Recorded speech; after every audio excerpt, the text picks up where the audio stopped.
and the battery lasts forever. And then I have some other ones that I use for like working out. They don't fall out. It's a wonderful thing. Highly recommend Jabra. And Jabra, if you're listening, maybe kick a little sponsorship our way. We'd be okay with that. All right, I think I got those in. Jabra.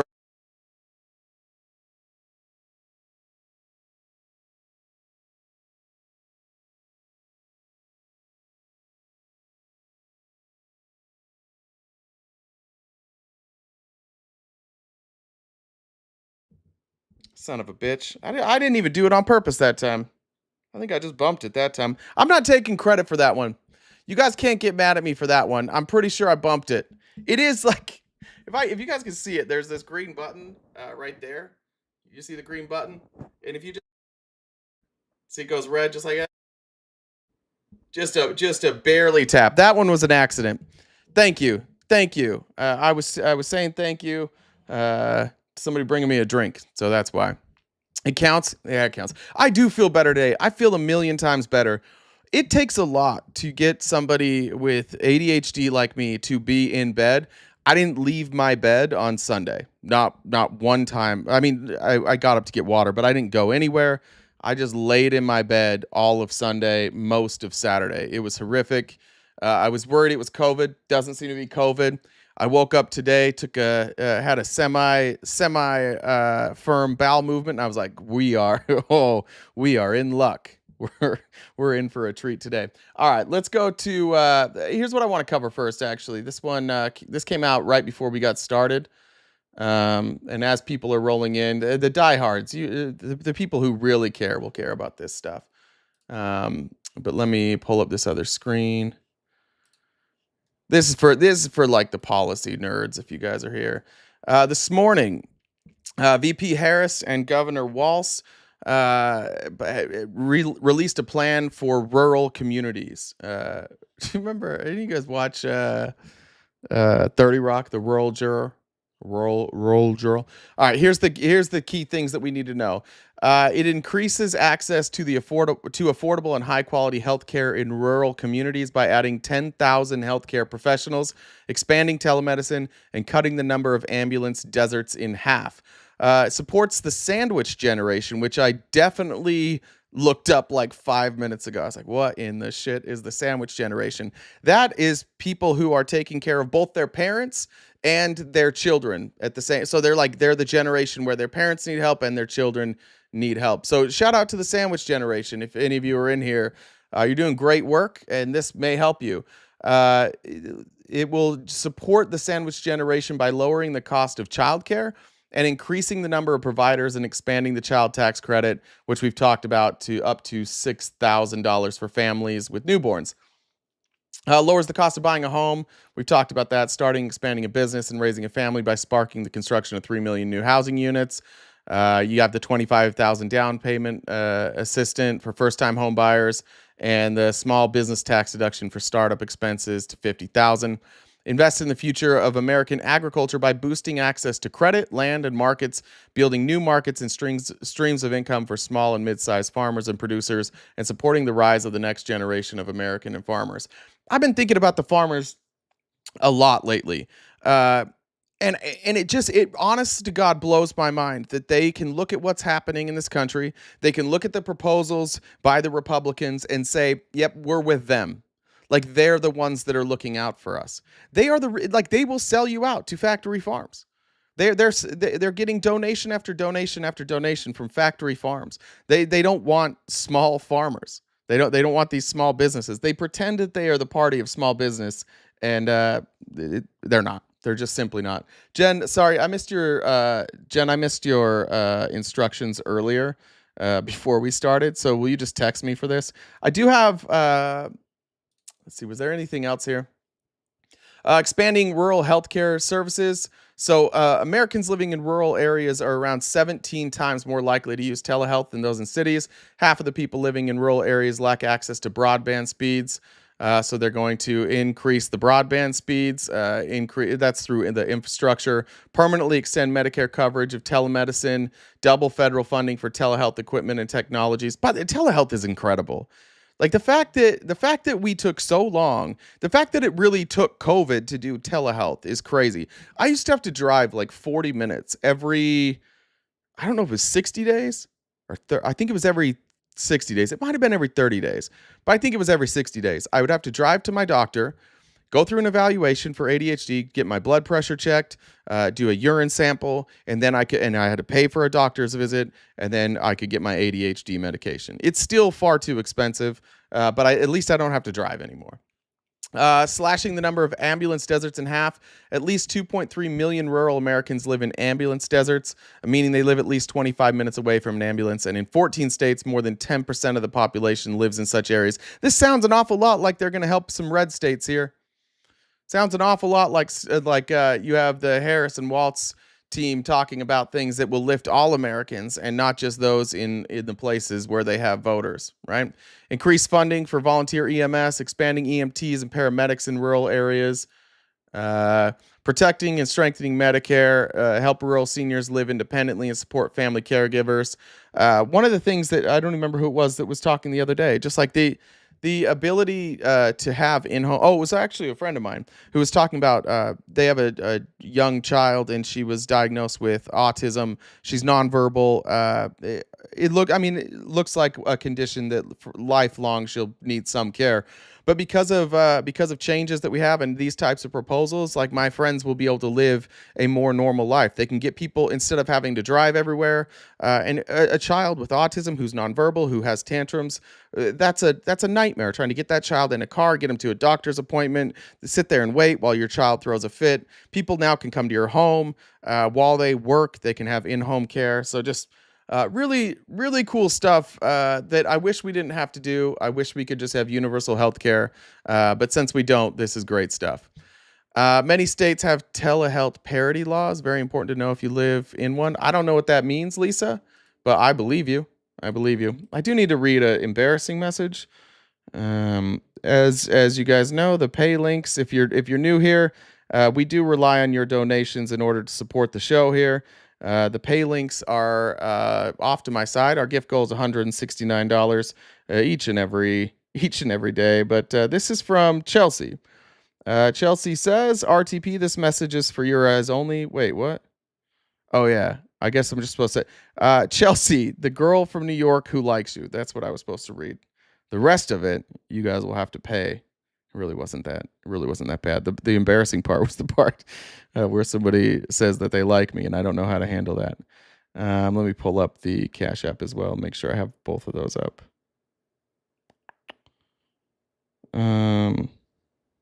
This and my friend Tracy says, because I love you, Joseph. I love you too, Tracy. Tracy, thanks for retweeting on my shit yesterday, or reposting. I appreciate that. I made a video about Dave Portnoy yesterday, and it got really did really well on TikTok. I think it's at like 50,000 views. So I appreciate everybody sharing the content. I haven't created anything like that in a while, and I saw Dave Portnoy and he made me mad, so I did it. All right. So that's the new law, or the new proposal from Kamala Harris. You can find those details on KamalaHarris.com. Share those with your friends if they have questions. Let's go to Coachella, or somewhere near Coachella. Donald Trump, for some reason, held a rally in I guess that's in La Quinta. I don't know if it's technically La Quinta or not Palm Desert. It's not Palm. It's got to be La Quinta. And that is like, there are some conservatives there. There's some. It's a retirement place. I used to spend a lot of time in La Quinta. Played a lot of golf tournaments not far from where Coachella is. In fact, I'll show you this map. Let's move this over here. All right. Oh shit, I did the wrong one. There it is. Sorry, guys. Move that on over. All right, here's the map. So they weren't at Coachella. See this purple spot over here? That's Coachella. This is where they host Coachella. Right here, all this green, but next to the purple, that's a golf course. And it's a golf course I've played many times in my life, and it's where I used to go to tournaments. Now, over here, which is an orange, which is a strange color for this, this is where Trump actually held his rally, which they're saying his dinky little rally that they called Coachella. It was actually at a place called Calhoun Ranch.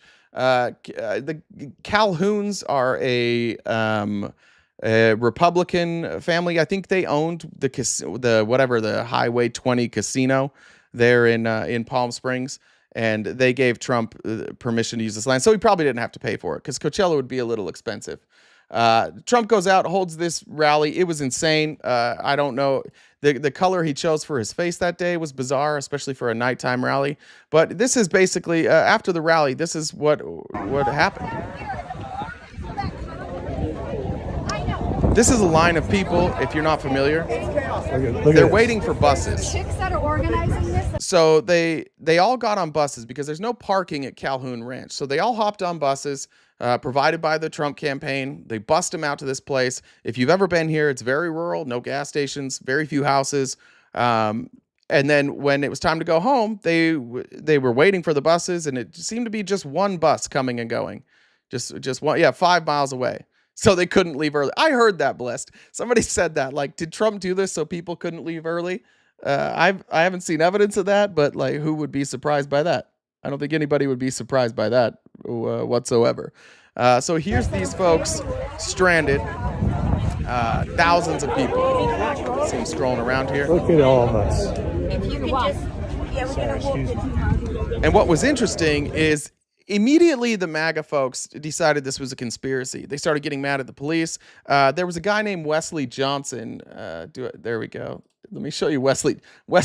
Oh shit. Wesley Johnson was losing his mind. I don't know who Wesley Johnson is. He's verified on Twitter, but that doesn't mean anything. Basically, everybody who's MAGA is verified on Twitter now. They're all just giving Elon Musk that money.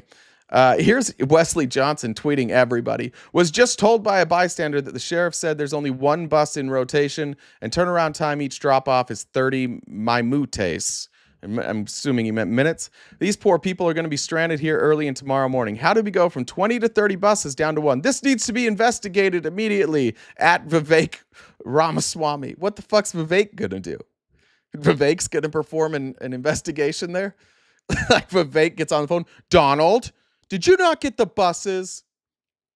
4 minutes before that, 2 buses just drove by. Haven't seen any buses move for almost 2 hours. Someone please reach out to Sheriff Chad Bianco and President Trump to get to the bottom of this. I think something nefarious went down tonight, trying to spark a riot. That's what it was. It was us libs. We are so good at this, guys. We are so unbelievably good at this that we're shutting down Trump's buses now. We're like, oh, he took buses? Let's shut him down. We just shut down all the buses. Everyone's stranded. This is horrible. And then he tags at JD Vance. Like JD Vance is good. JD Vance has less chance of getting something done than Vivek. Nobody's listening to JD Vance over there. So Wesley Johnson has his little meltdown, which was cute. I liked that a lot. I liked watching all of this on Twitter. I feel bad for the people, kind of, but don't go to a Trump rally. And then finally, turns out, and multiple reporters have confirmed this, that the bus company booked by the Trump campaign for his Coachella rally refused to return to collect the stranded attendees after Team Trump ignored their repeated requests for payment. They just didn't pay. Just like, fuck it, we're not paying. We're not paying and not answering your phone calls, and fuck these people. Because that's honestly, like, at this point, if you're still under the impression that Donald Trump gives a flying fuck about you, I move to Florida, I guess. That's the place for you. Anyway, so that was Trump on Coachella. Hats off to the bus company. I agree with that. Hats off to the bus company. But all these companies know, like, if this was somebody else, if it wasn't Trump, they'd be like, oh, it's fine. Like, they'll pay us after. We'll get it taken care of. But Trump's reputation precedes him. People know he's not going to pay his bills, or if he does, he's going to try and negotiate like some price, like half price. He'll be like, oh, take it or leave it. He rips everybody off.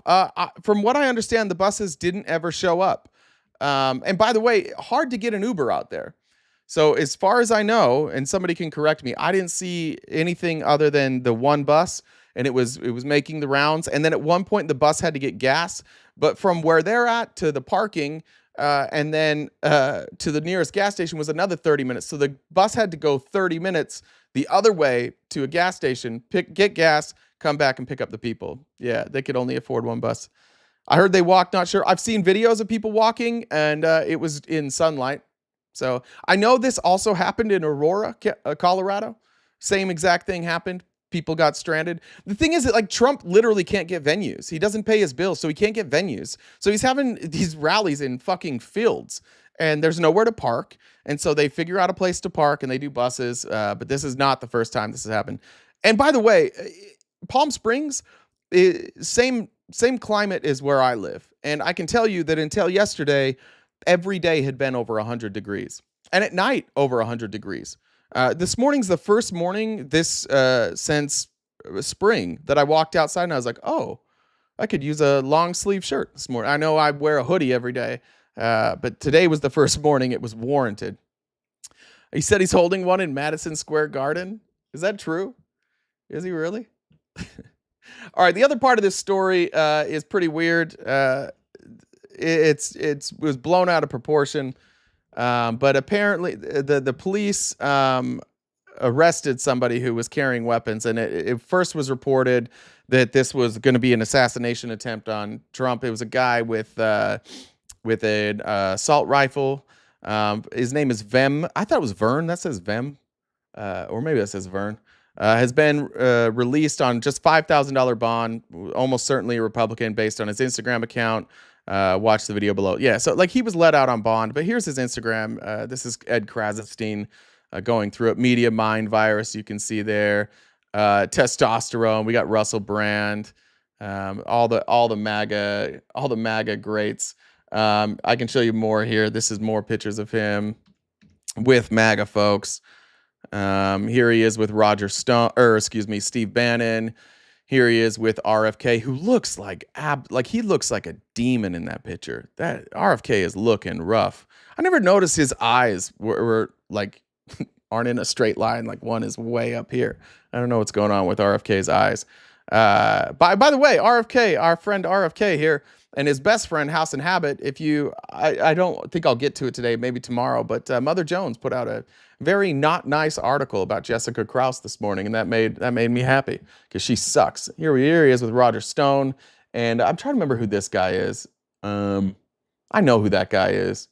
He's some low-level media, and then Newt Gingrich. So clearly MAGA. But here's something that proved it. You guys remember? I don't remember this guy's name. Is it Brian? Brian Shapiro, I think his name is. I've showed a bunch of videos from him, but he was the one that was at that Trump rally in Vegas wearing the Celtics jersey. This is a clip from him. Apparently, he had Vern Miller on his show 2 years ago. Who wrote the article about House and Habit? It was Mother Jones. Apparently, he had Vern Miller on his show 2 years ago. Vern Miller was running for, I don't know, was Attorney General or something. He'll say it. But you just tell me if he's MAGA or not. In my opinion, hoax on an assassination attempt on Donald Trump. Now, California Sheriff by the name of Chad Bianco said, if you're asking me, I probably did have deputies that prevented the third assassination attempt. The man that they arrested. By the way, that is the source for the assassination attempt. A Trump loyalist, Trump enthusiast, anti-vax, election denier sheriff said, "Oh, if you asked me, we stopped it." Well, no, nobody asked you, and you didn't. Arrested is a man by the name of Vem Miller, a staunch right-wing conservative, a staunch Donald Trump supporter that was caught with some illegal guns and some passports and some fake VIP passes that he printed out to go to the Trump rally. Now, this guy is a complete tool. He came in studio. He's an election denier. He is your typical right-wing MAGA middle-aged white supporter that is a conspiracy theorist. But they released him on $5,000 bond a few hours later. That doesn't sound to me like somebody that was trying to harm the former president of the United States.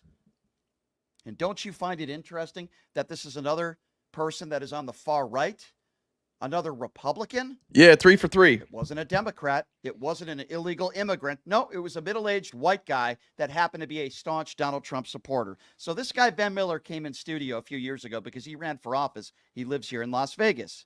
And in this clip, Vem Miller is blaming CNN. It is Vem. I thought it was why Vern. Donald It's Trump Vem. lost the 2020 election. Have a listen to this. $1 billion worth of advertising against Donald Trump. So what? That doesn't mean there's voter fraud. I'm not talking about. I specifically took this out of the voter fraud topic. When I started this, when I started my point, I said forget about one Okay, so you're shred talking of about voter fraud. advertising. What I'm talking about is when you have an entire mainstream media apparatus literally spending $1 trillion to get this guy out of office versus the $1 billion that he has in the bank that he's spending to stay in office. That to me is not a fair fight. That to me is not a fair fight. They CNN, MSN, the networks they have the freedom to do that. They have the freedom to do that, but I That think doesn't mean there's voter fraud. a lot of it was based on Every candidate has the ability to advertise as much as they want. What does that have to do with voter fraud? because you have a mainstream media apparatus that's What does the supposed media to have be, to do with voter fraud? because they have to be. We're talking They about have to have felonies. they have a certain number of. You got to have a certain number of fair. You got to have a. amount That's of not true. fairness. You think Fox News and OAN and Newsmax are fair? But They kiss Trump's ass every single day. They I don't hear have- you they don't- complaining they about don't- that. They don't have the audience. They don't have the audience. What are you that, talking like, about? You think- CNN does. That's a bizarre thing to say. Like they don't have the audience. Fox News has a massive audience. What do you like? Fox News has a bigger audience than CNN. Anyways, you get the idea of kind of who this guy is. Like he's blaming CNN for the election being stolen, I guess. Blame CNN for everything. It's always CNN. And look, in all fairness, yes, everybody who reports the truth about Donald Trump was responsible for Donald Trump losing in 2020. Yeah, in that way, it's true. Everybody reporting true things about Donald Trump did help Donald Trump lose. I think that's what did Big Boat do today, by the way? Why what Big Boat are you saying dumb shit? People were just starting to like you. What did Big Boat say? Big Boat, don't fuck this up. You finally had friends. We were there. He's being sassy. All right, it's a little bit of sass on a Tuesday. Anyway, so that's this fake assassination attempt. The last thing I want to cover before I get to the meat, and by the way, I want you guys to know today's episode may not be for everybody. I honest to God, have no idea if you guys are going to like what I share today, and I'll get to that in a minute. But first, I wanted to share this. Another Trump clemency recipient faces domestic violence related charges. A Florida man who received a commutation of a 20-year fraud sentence from President Trump in 2020, only to plead guilty this year to a related crime, was arrested on Sunday on domestic violence related charges in South Florida. So this is a fraudster who then came out of had his sentence commuted, pled guilty to a related crime, now domestic violence related charges. Like if we're going to apply the principles of they're freeing criminals into society, how about we talk about this? One thing that I didn't know is Mr. S. Formes, Philip S. Formes, is at least the 7th person granted clemency by Mr. Trump who has been charged with new crimes after receiving a second chance. That's a high number. 7 is a high number of people who got a presidential pardon. Mr. S. Formes is also the 3rd known recipient of a clemency grant for Mr. Trump to be charged with a domestic violence-related offense. Surprise, surprise, the domestic abusers. Late on Saturday, Mr. S. Formes verbally threatened a woman whom her relatives described as his wife. That wording's weird. This is his wife, right? As well as a second family member, and further intimidated them by breaking items on a table filled with glassware. Mr. S. Formes tried to prevent the woman from calling the police by smashing her cell phone, the relative said. The woman ran out of the house and called for help. Mr. S. Formes owned more than 30 Miami area nursing homes and assisted living centers in 2016 when he was charged in connection with a 2-decade scheme that involved an estimated $1.3 billion worth of claims to Medicare and Medicaid. The Justice Department called it the largest healthcare fraud scheme ever charged. I think this is the same one with Rick Scott. I never see Rick Scott mentioned here. If you guys want to look this up, but like Rick Scott was part of the largest Medicare fraud scheme ever. So I think these guys might have worked together. His prison term ended suddenly in December 2020, a month before Trump left office. when he commuted what remained of Mr. Esforme's sentence. In a statement announcing the commutation, the White House claimed that in prison, Mr. Esforme had been in declining health and had been devoted to prayer and repentance. Yeah. So his health is shitty, but he prayed to Jesus. He's been praying and repenting. Yeah, who fucking cares? He defrauded a bunch of seniors. His path to commutation was emblematic of the unusual way Mr. Trump administered executive clemency, which is among the most unilateral, unchecked powers of the Oval Office. Mr. Trump largely bypassed a Justice Department system set up to identify and vet worthy recipients of commutations, which reduce or eliminate prison sentences and pardons which wipe conviction records. Mr. Esforme's commutation was not recommended by the Justice Department. It was supported by influential figures, the groups in Mr. Trump's world, including a Jewish nonprofit group called the Aleph Institute that advances prisoners' rights. Turns out the Aleph Institute worked with Alan Dershowitz, and Dershowitz supported commutations for two other recipients who faced new charges. Jonathan Braun, who pled not guilty to assaulting his wife and punching his 75-year-old father-in-law, and Eliyahu Weinstein, who is set to stand trial next month on charges. He bilked dozens of associates out of $35 million. Shout out Dershowitz. The Aleph Institute did not respond. Mr. Esforme's family donated tens of thousands of dollars to that group, and months after the commutation, prosecutors moved to retry Mr. Esforme on 6 counts from his initial indictment, and then he pled guilty. So even after coming out, pled guilty to another crime. Now we've got domestic abuse. 2 other people tied to the Aleph Institute also appear. 1 domestic violence and 1 fraud. But these are fine. Like, as long as you're still voting for Trump, you can hit your wife, you can commit fraud. It's fine. Just keep voting for Trump. That's the most important part. All right. I'm going to warn everybody. Is this guy in the NFL? Jesus. No, he's a Republican. Republicans are far more dangerous than NFL players, statistically speaking. One of the best indicators that somebody's going to abuse their wife is a MAGA hat, I think. I don't know. That might not be scientifically true, but I bet we could find data to back that up. I bet we could. All right. There was a Zoom call the other night, and it has got almost no press. In fact, the video where I clipped this from has like 400 views. This was called Latter-day Saints for Trump. Latter-day Saints is the name of the Mormon church. That's what they call themselves now because they don't want to be called Mormon. And they held this Zoom call. It was hosted by a man named Travis Padilla. Travis Padilla is an election denier, anti-vaxxer out here in Queen Creek near where I live. It's just south of me. And I think he's on the city council there. And this was in response largely to the Mormons for Harris movement that has happened here in Mesa in the East Valley. And this was like their counter production. I just want to tell you that some of this stuff is going to be bizarre. Some of this stuff might be boring by the end. It might just be me. But if you are Mormon or you are ex-Mormon, this stuff's going to resonate with you. When I tell you that I'll cover Trump's rally towards the end, which was the most insane rally I've ever seen in my life. This is one of the strangest, darkest, most bizarre, whatever we want to call this, like political event that I've ever seen. I reached out to one of my friends who he worked in politics with me. He still lives in Utah. His family's very active Mormon. He's not. And I was like, did you hear about this? He said, yeah, my dad sent me the Zoom link and then told me after that I should go watch the replay. And we've been talking about it, but it's absolutely insane. So we'll start it off here. I don't know how to clip very well. So I went through this entire thing. This took me probably 12 hours yesterday. And it would have taken a normal person much less time. But I learned how to clip 1-minute segments on YouTube. So shout out me. I learned something new. This is Travis Padilla. This is the introduction to the Zoom call. And this is Travis Padilla basically saying like, hey, I understand that you guys, and this will be a theme. Like, I understand we have questions about Trump's character, but wouldn't Jesus forgive him? Wouldn't Jesus do some forgiving? Let me check comments real quick before we get started so I don't miss them.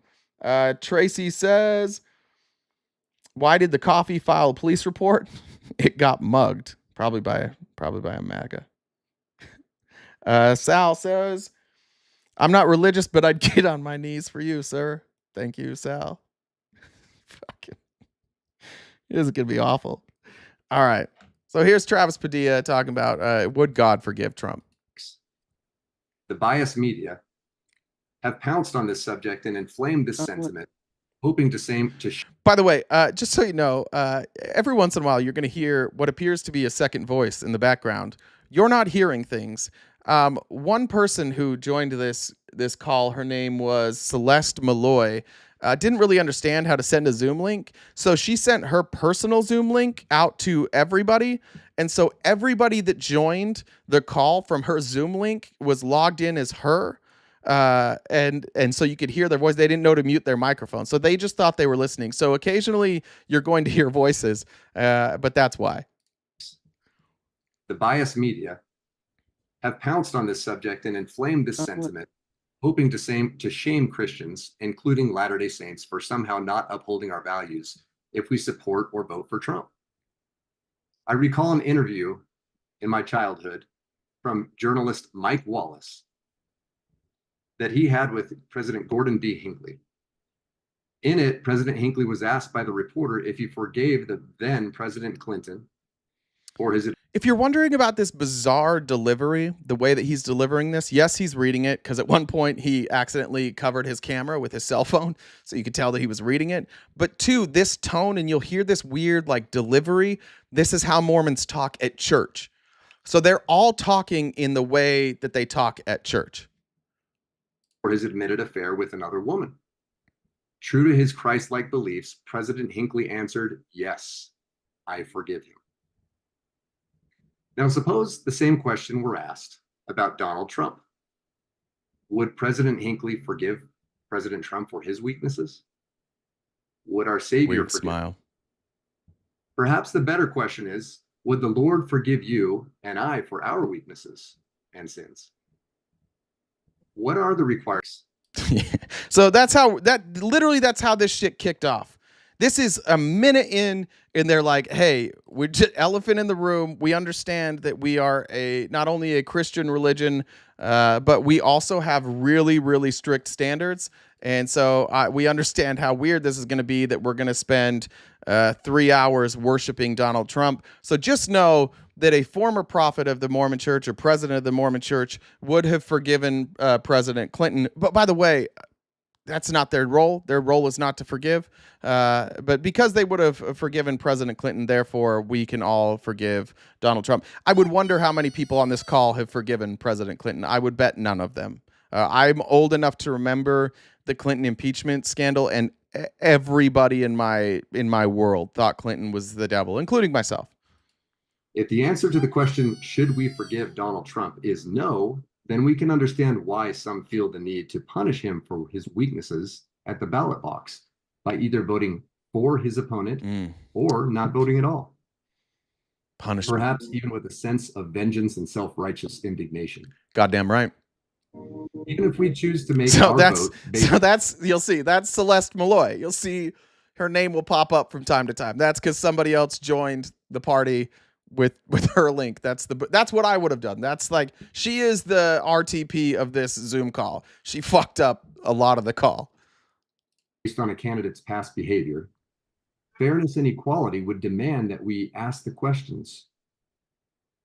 How did the current presidential nominee for the Democrat Party get to where she is today? What weaknesses does she have? Were there any sins she committed to get to where she is today?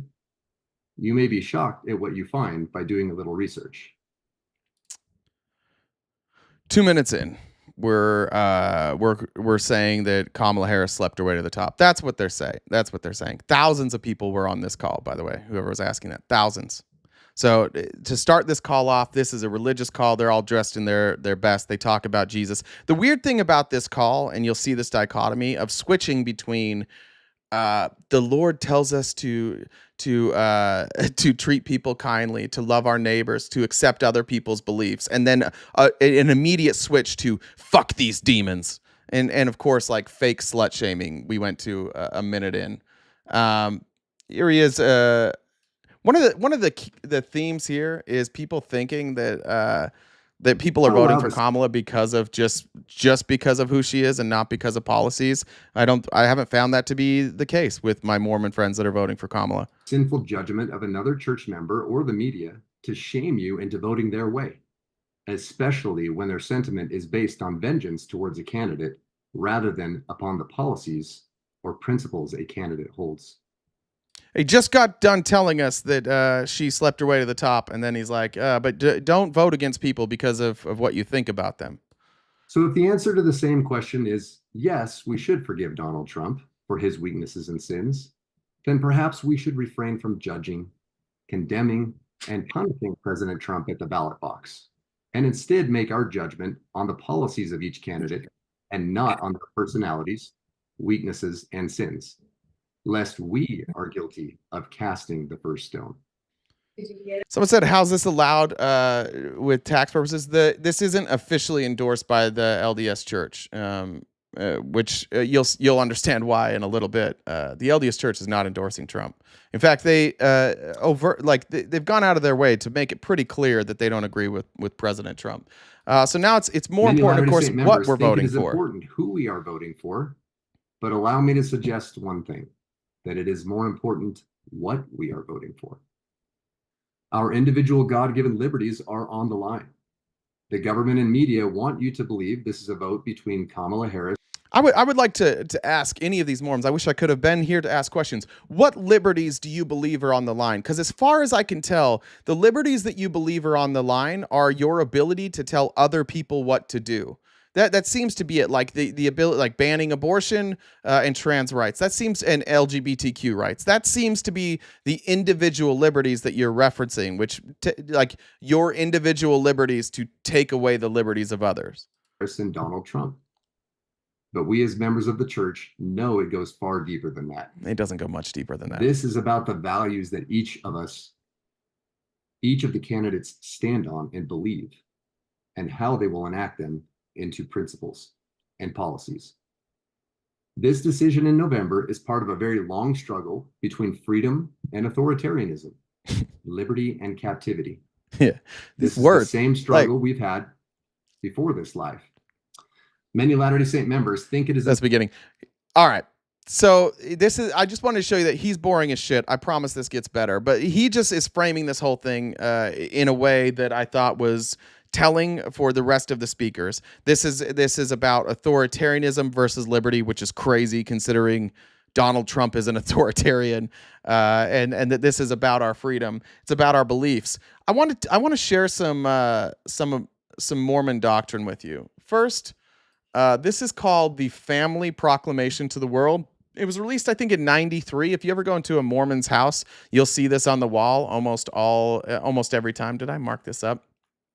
So I want this to be here, but basically, this is saying all human beings, male and female, are created in the image of God. Each is a beloved spirit, and where is this? Gender is an essential characteristic of an individual, premortal, mortal, and eternal identity and purpose. Now, you'll hear them reference this because it was in '93 over and over and over again, as if like the fact that they said gender is an essential characteristic of individual, premortal, mortal, and eternal identity was like a prophecy that came true, and that's why you know that that this stuff is from God. I would just say that their assertions that there weren't trans people in 1993 is fucking stupid. Of course, there were trans people in 1993, and of course, the Mormons were opposed to it in 1993 as well. They will pretend throughout this call that this is like some new thing that people made up later on, that the trans people didn't exist prior to basically like 8 years ago when wokeism took over. In the premortal realm, we worship God as our Father and accepted His plan. That's why we all came here. We chose, we're going to go with God's plan. And then some of us were like, no, we're not. And so those people went with the devil, and they're burning in eternal damnation. But you'll see this brought out time and time again today. So I wanted you to know what the proclamation of the family is. Second part I wanted to go over, this is called the law of consecration. I've referenced this before. This is from churchofjesuschrist.org. So this isn't me making this up. This is official doctrine. I want you to tell me what this sounds like. So to give you an idea of what the law of consecration is, the Mormons were run out of a lot of states, and we'll get to that too. They rightfully so in many instances where they were run out. But they moved to Utah and they settled here, and they did something. They had something called the law of consecration. And the law of consecration has been suspended, but they believe that this is how we will live. Like when Jesus comes again, we will live the law of consecration. I just want you to tell me what this sounds like. Does this sound like Donald Trump, or does this sound like the Marxist communists that they despise? The law of consecration is a principle the Lord gives to his covenant people. To live this principle, men and women dedicate themselves completely to building up God's kingdom, ensuring that there are no poor among them. They give their time, talents, and material resources to serve the Lord, his church, and his children. In the early days, the Lord instructed Joseph Smith on a particular way the saints were to live this law. The reference there is Doctrine and Covenants, which is one of the Mormon scriptures. The saints were to consecrate their property to the church by giving it to the bishop. Consecrate is like sacrifice or donate. They were supposed to take all of their property and give it to the bishop. He would then give them back what they needed. The rest was used to help the poor. Today, we live this law in different ways. For instance, we serve others, accept callings and assignments in the church. And when we do that, the Holy Ghost directs us to build up God's kingdom and help the needy. We are living the law of consecration. Mormons aren't. Mormons have completely abandoned this, and they're full of shit. Their end goal is communism. That's the end goal of Mormonism. It's communism. The church itself has something like $80 billion that we know of in assets, and actual, I think, $40 billion in like stock.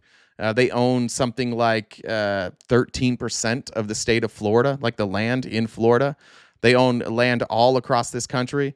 They are an incredibly wealthy church, and they are not living the law of consecration. In fact, they're advocating the exact opposite. So while anytime you hear a Mormon talk about socialists or communists and call them evil, just ask them about the law of consecration. Ask them how that works out for them. Now I want you to read. This is the and I'm just giving you these because this stuff will be referenced throughout this call. This is from the church leadership in 2011. This is their immigration statement. What to do with the estimated 12 million undocumented immigrants now residing in various states within the United States is the biggest challenge in the immigration debate. Also, I want you one thing to point out when I read these things. Mormons believe that these types of statements are from God. The prophet talks to God. God gives them the message. They give you the message. This is a message from God, just so we're clear. The bedrock moral issue for the Church of Jesus Christ of Latter-day Saints is how we treat each other as children of God. The history of mass expulsion or mistreatment of individuals or families is cause for concern, especially where race, culture, or religion are involved. This should give pause to any policy that contemplates targeting any one group, particularly if that group comes mostly from one heritage. They are expressly against mass expulsion, expressly against that, especially the mistreatment of individuals where race, culture, or religion are involved. Church of Jesus Christ of Latter-day Saints is concerned that any state legislation that only contains enforcement provisions is likely to fall short of the high moral standard of treating each other as children of God. The church supports an approach where undocumented immigrants are allowed to square themselves with the law and continue to work without this necessarily leading to citizenship. They are for a pathway to citizenship. They are for Dreamers. They are for DACA. They are for amnesty. And yet, none of their members seem to believe that. Now, their members will focus on a whole bunch of other crazy shit that you'll see in this, but this is church doctrine. This is from allegedly from God's mouth to them. You should not support mass expulsion. You should support amnesty. You should support a pathway to citizenship. That's as clear as it could possibly be. Then I want one more thing. Mormons don't bring this up very often, but Joseph Smith actually ran for president in 1844. Let me give you Joseph Smith. Again, the person who founded the church was in direct communication with God and decided to run. God told him to run for president and told him what his platform should be. So let me give you his platform. In a change from the strongly anti-abolitionist stance that he previously adopted, Joseph Smith proposed the abolition of slavery by the year 1850 through compensated emancipation funded with revenue from the sale of public lands, and with the savings from cutting the salaries of members of the United States Congress from $8 a day to $2 a day. Smith explained the Southern people are hospitable and noble. They will help to rid so free a country of every vestige of slavery whenever they are assured of an equivalent for their property. Smith's compensated emancipation proposal was reportedly well received in Kentucky. He supported not only paying people to emancipate their slaves, but also paying the freed slaves. Smith called for a reduction in the size of the House of Representatives. Listen to this. Here's a very thing that Republicans are complaining about, and Mormons will talk about this. Mike Lee, senator from Utah, will talk about this on the call. Smith called for a reduction in the size of the United States House of Representatives to 2 members per million, believing that a smaller body would do more business than the army that now occupied the halls of the national legislature. Smith advocated reforming the penal system by mostly abolishing prisons, including debtors' prisons, and using the buildings for seminaries of learning.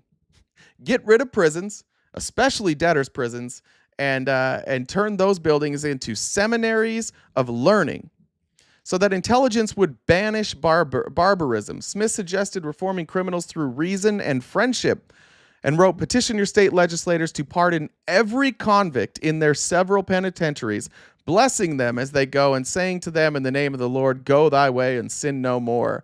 Advise your legislators when they make laws for larceny, burglary, or any felony to make the penalty applicable to work upon roads, public works, or any place where the culprit can be taught more wisdom, more virtue, and become more enlightened. Yeah. And when a neighboring realm petitioned to join the Union, this is Joseph Smith talking about if somebody comes to your state or your country. What should you do with immigrants who come to your state or your country? And when a neighboring realm petitioned to join the Union of the Sons of Liberty, my voice would be, come ye, come ye, come ye. Texas, come. Mexico, come. Canada, and come all the world. Don't clip that. He means come here. He didn't mean the other way. And come all the world, let us be brethren, let us be one great family, and let there be universal peace. Abolish the cruel customs of prisons, penitentiaries, court-martials for desertion, and let reason and friendship reign over the ruins of ignorance and barbarity. Yea, I would, as the universal friend of man, open the prisons, open the eyes, open the ears, and open the hearts of the people to behold and enjoy freedom, unadulterated freedom. This was not a church that was founded on the belief that we needed strong borders. In fact, no borders.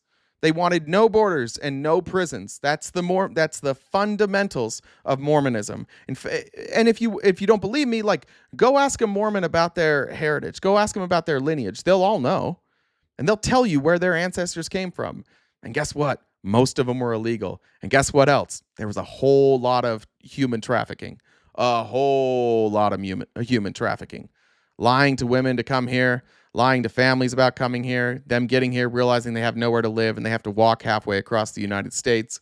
There was a whole lot of human trafficking. So just so we're clear on when these folks start telling you how the church and God has told them and prepared them, and that they're fighting against the evils of this world and fighting for what God wants, it appears that God has taken like a complete 180, and God is telling them now, like, hey, literally, like, fuck everything I said before, fuck all of that.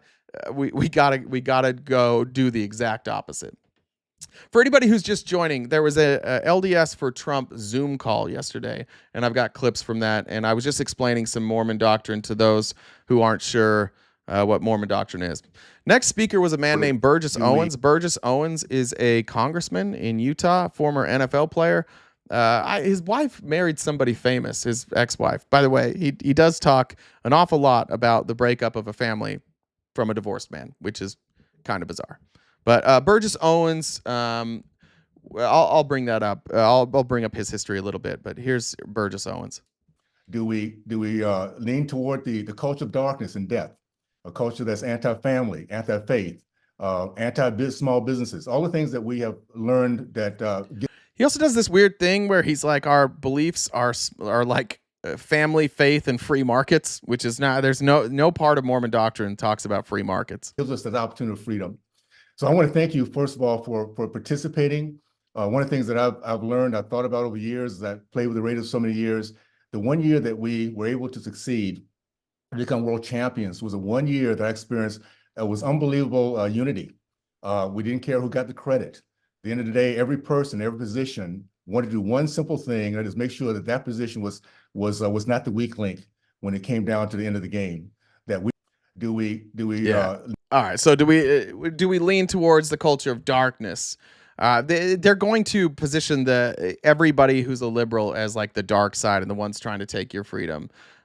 This is him talking about how great it was for black people in America in the 1930s and the 1950s, how that was kind of the sweet spot for black Americans. As a member of the Church of Jesus Christ of Latter-day Saints 40 years ago, around the same time as when I left the Democratic Party.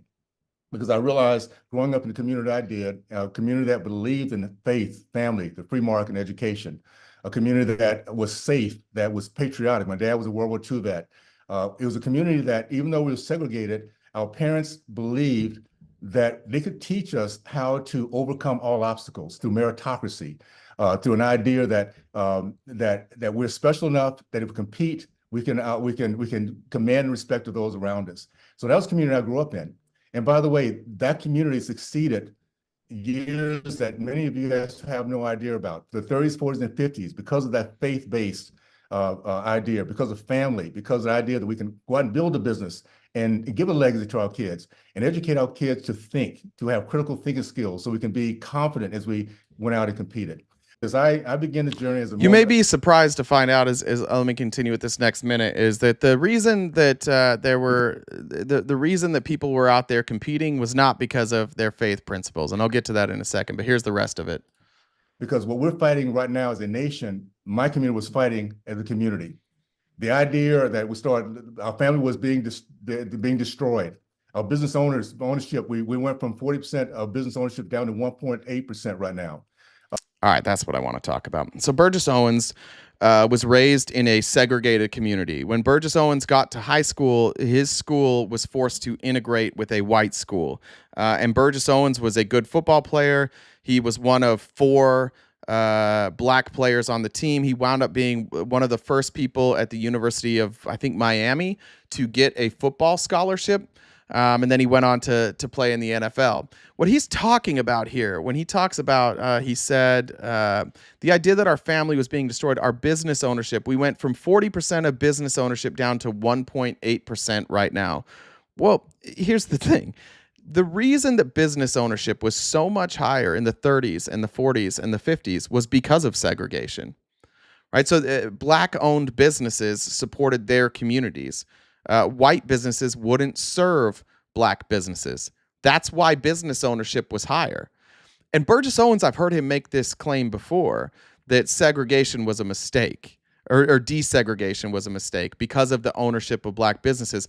He's just going to ignore the fact that the reason that these black business ownership dropped was because once we desegregated white people, you can go look at Atlanta where they destroyed businesses. You can look at was it Tulsa? Yeah, in Tulsa, like white businesses went and attacked black businesses. And so ownership plummeted. They would literally destroy their businesses. They would literally burn their businesses to the ground. And if they didn't do that, they refused to patronize those businesses.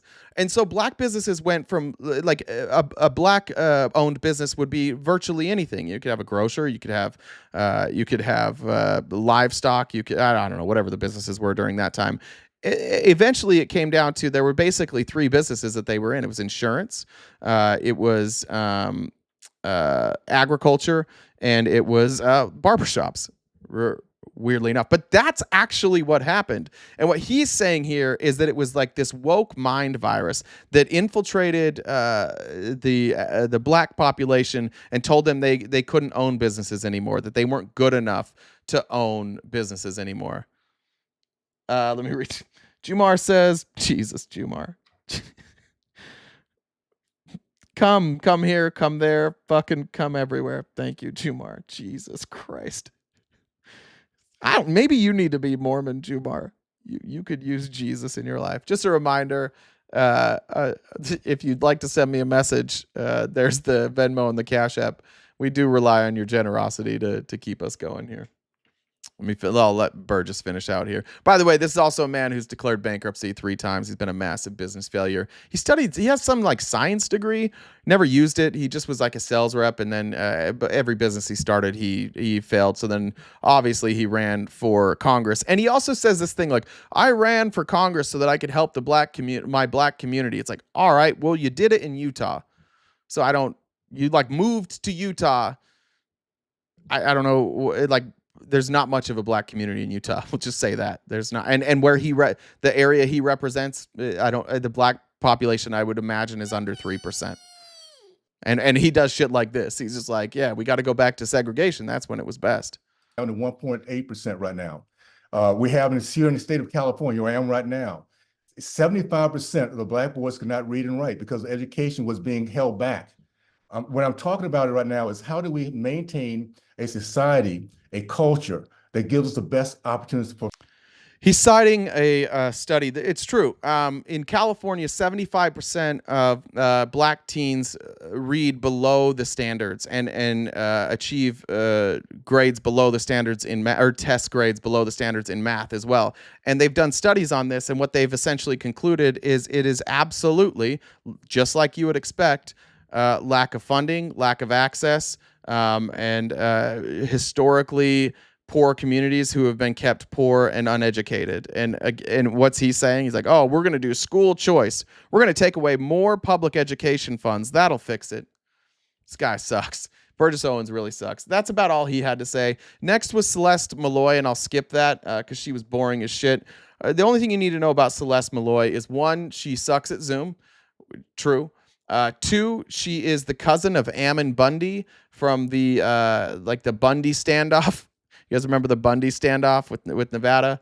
And she has said that she just brought up the Chevron doctrine and how great the Chevron doctrine is, because that's going to allow us to dismantle the administrative state, which is a bizarre thing to say, considering Project 2025 is about like using the administrative state to get things done and pass that they want. That guy scored 4 touchdowns for Polk High. You didn't know you was already not a fan of hers, but you are. Utah's dirty little secret: polygamy led to a lot of cousins. That is absolutely true. Jen, I see that there's op in the box. I'm gonna keep doing this beforehand. All right. Next up is a sheriff. Shock. I didn't know this guy was Mormon. I actually had no idea this guy was Mormon. I see him all the time. I can't fucking stand this guy. This is Sheriff Lamb. Sheriff Lamb is that's what he looks like all the time. You may have seen him on Fox News. You may have seen him during COVID, where he was out there as a sheriff who has no scientific background, saying that COVID was fake and he didn't want any of his deputies to be vaccinated. He's the sheriff of Pinal County. And Pinal County, despite how much he's going to talk about the border and how much harder Biden and Harris have made his job at the border, he doesn't live on a border county. He doesn't cover a county that covers the border. He's like right in the middle of the state. It's very, very rural. And then you may have seen him on January 6th, and it goes down to Tucson. This is not a border sheriff, but he's going to talk about it all the time. This was a Politico article written about him in 2021. I just wanted to highlight a couple things. Lamb supported the Stop the Steal campaign in Arizona and has expressed sympathy for the January 6 rioters.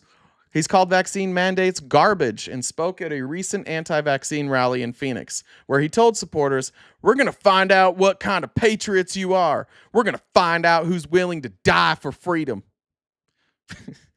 Right? There weren't any fucking vaccine mandates. There just weren't. There were no mandates. And he's talking about if they're gonna make you get vaccinated, we're gonna die fighting. There wasn't a vaccine mandate. These guys are just all grew up on westerns and they want to be superheroes. And they like anytime they find a reason to be upset, they're just gonna go for it.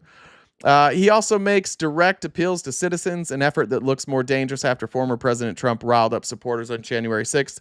For example, Lamb, an ardent defender of the Second Amendment, has spoken in support of the formation of private militias well within the Constitution, he told a group of supporters in March, and emphasized the power of sheriffs in Arizona, an open carry state, to call local civilians into service to suppress all affrays, insurrections, and riots that come to the attention of the sheriff. Last year, as Black Lives Matter protests swept across the country, he formed a local civilian posse to assist his office with law enforcement, even though there were no such protests in Pinal County. Nobody protests in Pinal County. Nobody fucking lives there. You have like Florence, which is where the prison is. There's basically a few different places. You have like rural white farmers, and then you have a lot of Hispanics in that community. Zero BLM protests, but he formed a civilian posse to assist the office with law enforcement. I don't know what the black population of Pinal County is. I bet it's really, really low. And I know for sure, living in Arizona, there weren't protests there. They were in Phoenix. That's not his county. Here he is speaking at Turning Point USA, which is just fucking terrific. Look at these lunatics, by the way. Trump is still my president. Lamb's advocacy follows in the tradition of constitutional sheriffs. This is something I didn't know about, who for decades have propagated the idea, refuted by constitutional experts, that sheriffs are actually the supreme legal authority in America, above even the president and even the Supreme Court. That's what our founders intended, that sheriffs would have, that there would be no laws for sheriffs, that they're above the president and the Constitution. And that they can choose not to enforce any laws that they just consider unconstitutional. Former Sheriffs Joe Arpaio and David Clark, along with an estimated, this blew my fucking mind, 138 currently serving sheriffs, are self-declared adherents of the philosophy. In this country, 138 currently serving sheriffs believe this. That's a lot. I don't know how many sheriffs there are. That's 138 sounds like too many. If somebody wants to look it up, how many sheriffs there are. This philosophy, which, surprise, surprise, evolved out of the white nationalist anti-Semitic movement known as Posse Comitatus, meaning the power of the country, or of the county, excuse me. Lamb, although he spoke at a convention for constitutional sheriffs last year, says he appreciates those guys standing up for the rule of law, the Constitution, and freedom. Find me the part of the Constitution where you're allowed to just pick and choose the laws. Here's more pictures of Lamb. Yay, I'm shooting guns. Hooray. Oh, look at, get one looking straight up at me. I'm going to look like a badass. I'm going to look dope. I don't remember what Lamb did. He was like a failed businessman, and then he moved to Arizona. He went on a ride along with a friend, and then he's like, I'm going to be sheriff now. It's interesting how many of these like MAGA politicians just failed their way into office. Like they literally were so shitty at everything they did that their last option was office, and they just and then MAGA's like, Republicans love that. We love somebody who sucks at everything, so let's put him in office. Here's a YouTube clip of, I think actually this is Sheriff Lamb speaking now. Now, Sheriff Lamb, I also didn't know was Mormon. Had no idea. I should have guessed, but I didn't know he was Mormon. He's outrageous. He's going to talk about the border. Again, just reminding everybody, this is not a border county. Such an important topic, such an important meeting to have. So Travis, thank you for putting it together. You know, I have been the sheriff for the last 8 years. I'm tasked with holding the line of between good and evil. I know the face of evil. I know the face of good. I know what the line of justice is. I was able to be a sheriff under the Trump administration, and I've also been a sheriff under under the Biden-Harris administration. And I can tell you, it is a night and day difference, especially when it comes to the border. This last 3.5 years has made. First of all, only when it comes to the border, if you were a sheriff on the border, but nothing would have changed for you as a sheriff under the Biden-Harris administration. Nothing. It's extremely difficult to hold the line of justice, especially at the border. You know, I hear a lot of people talking about it's humane to have an open border. Well, people come in here to make a better life. I don't think there's anybody on this call that doesn't agree with people coming here to make a better life for themselves. We just want you to do it the legal way. Such an important topic, such an important. Yeah, just a reminder, and that's why I showed you before, the founder of your church believed that you didn't need a process like that our borders should be open. That's what he believed. So ironically, all of these people, he probably has a picture of Joseph Smith somewhere. ironically, all of these people ignore their own church when it comes to this. And again, the Mormon Church has made their stance on immigration, specifically the expulsion and amnesty, very, very clear. And all of them seem to have missed that message. Here's the last one from him. This is just fucking weird. This is just strange. I didn't even get this one. I need your guys' help explaining this to me. I mean, I understand what he's saying, but like, oftentimes people will get a little bit squirmy, you know. They don't like it when he shows his teeth. And I always ask him. He's talking about Trump, but he shows his teeth. He does show his fake teeth quite a bit. Have you ever been to a junkyard where there was a dog with no teeth guarding it? No. No, because a dog with no teeth does no good. Yes, he may growl at you and nip at you and bite you and bark at you. But guess what? Nobody's getting into that junkyard. And that's his job, is to protect us and our communities. That's my job. And I'm going to continue to do it. And I look forward.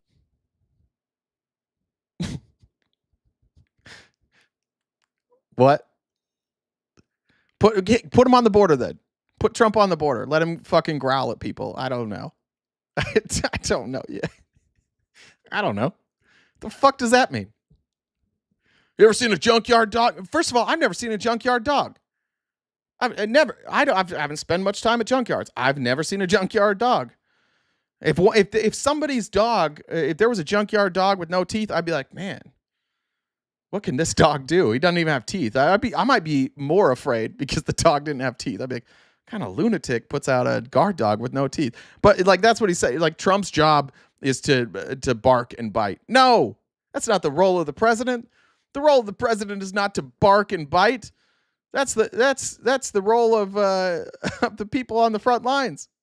It's my job, and I'm going to continue to do it. And I look forward to doing that alongside of President Trump. And one last thing I will say is just to share a scripture, 2 Nephi 2:27. 2 Nephi is a book in the Book of Mormon. So if you guys are like, scripture, what? This is from the Book of Mormon. It is upon us, you know, we're free of. Who said that's the job of Marjorie Taylor Greene? Yes, she is the junkyard dog.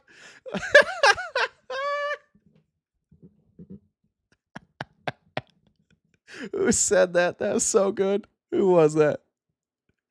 Yeah, Big Dog, we can chat later. Sorry, that killed me. Whoever said that, that's a comment of the day. According to the flesh, we're free according to the flesh to choose either liberty and eternal life through the great mediator, or death or captivity and death through the devil. And it is all. Who's the devil? Is Trump in this scenario? Is Trump the person giving eternal life through the great is he the great mediator? Like, I'm telling, this shit is insane, and my family and my friends don't think this is insane. And whatever, 10-ish, 15 years ago, I would have been like, this is great shit. This is great shit. All along, I knew this is why I'm a Republican. They're referencing scripture, like literally weaponization. Thank you, Jeremy. Agreed. From Grouse Mama, I heard someone say you should mix up your cursing like, go shit yourself. Shit off and you're a piece of fuck. Made me think of you. Thank you. I love that.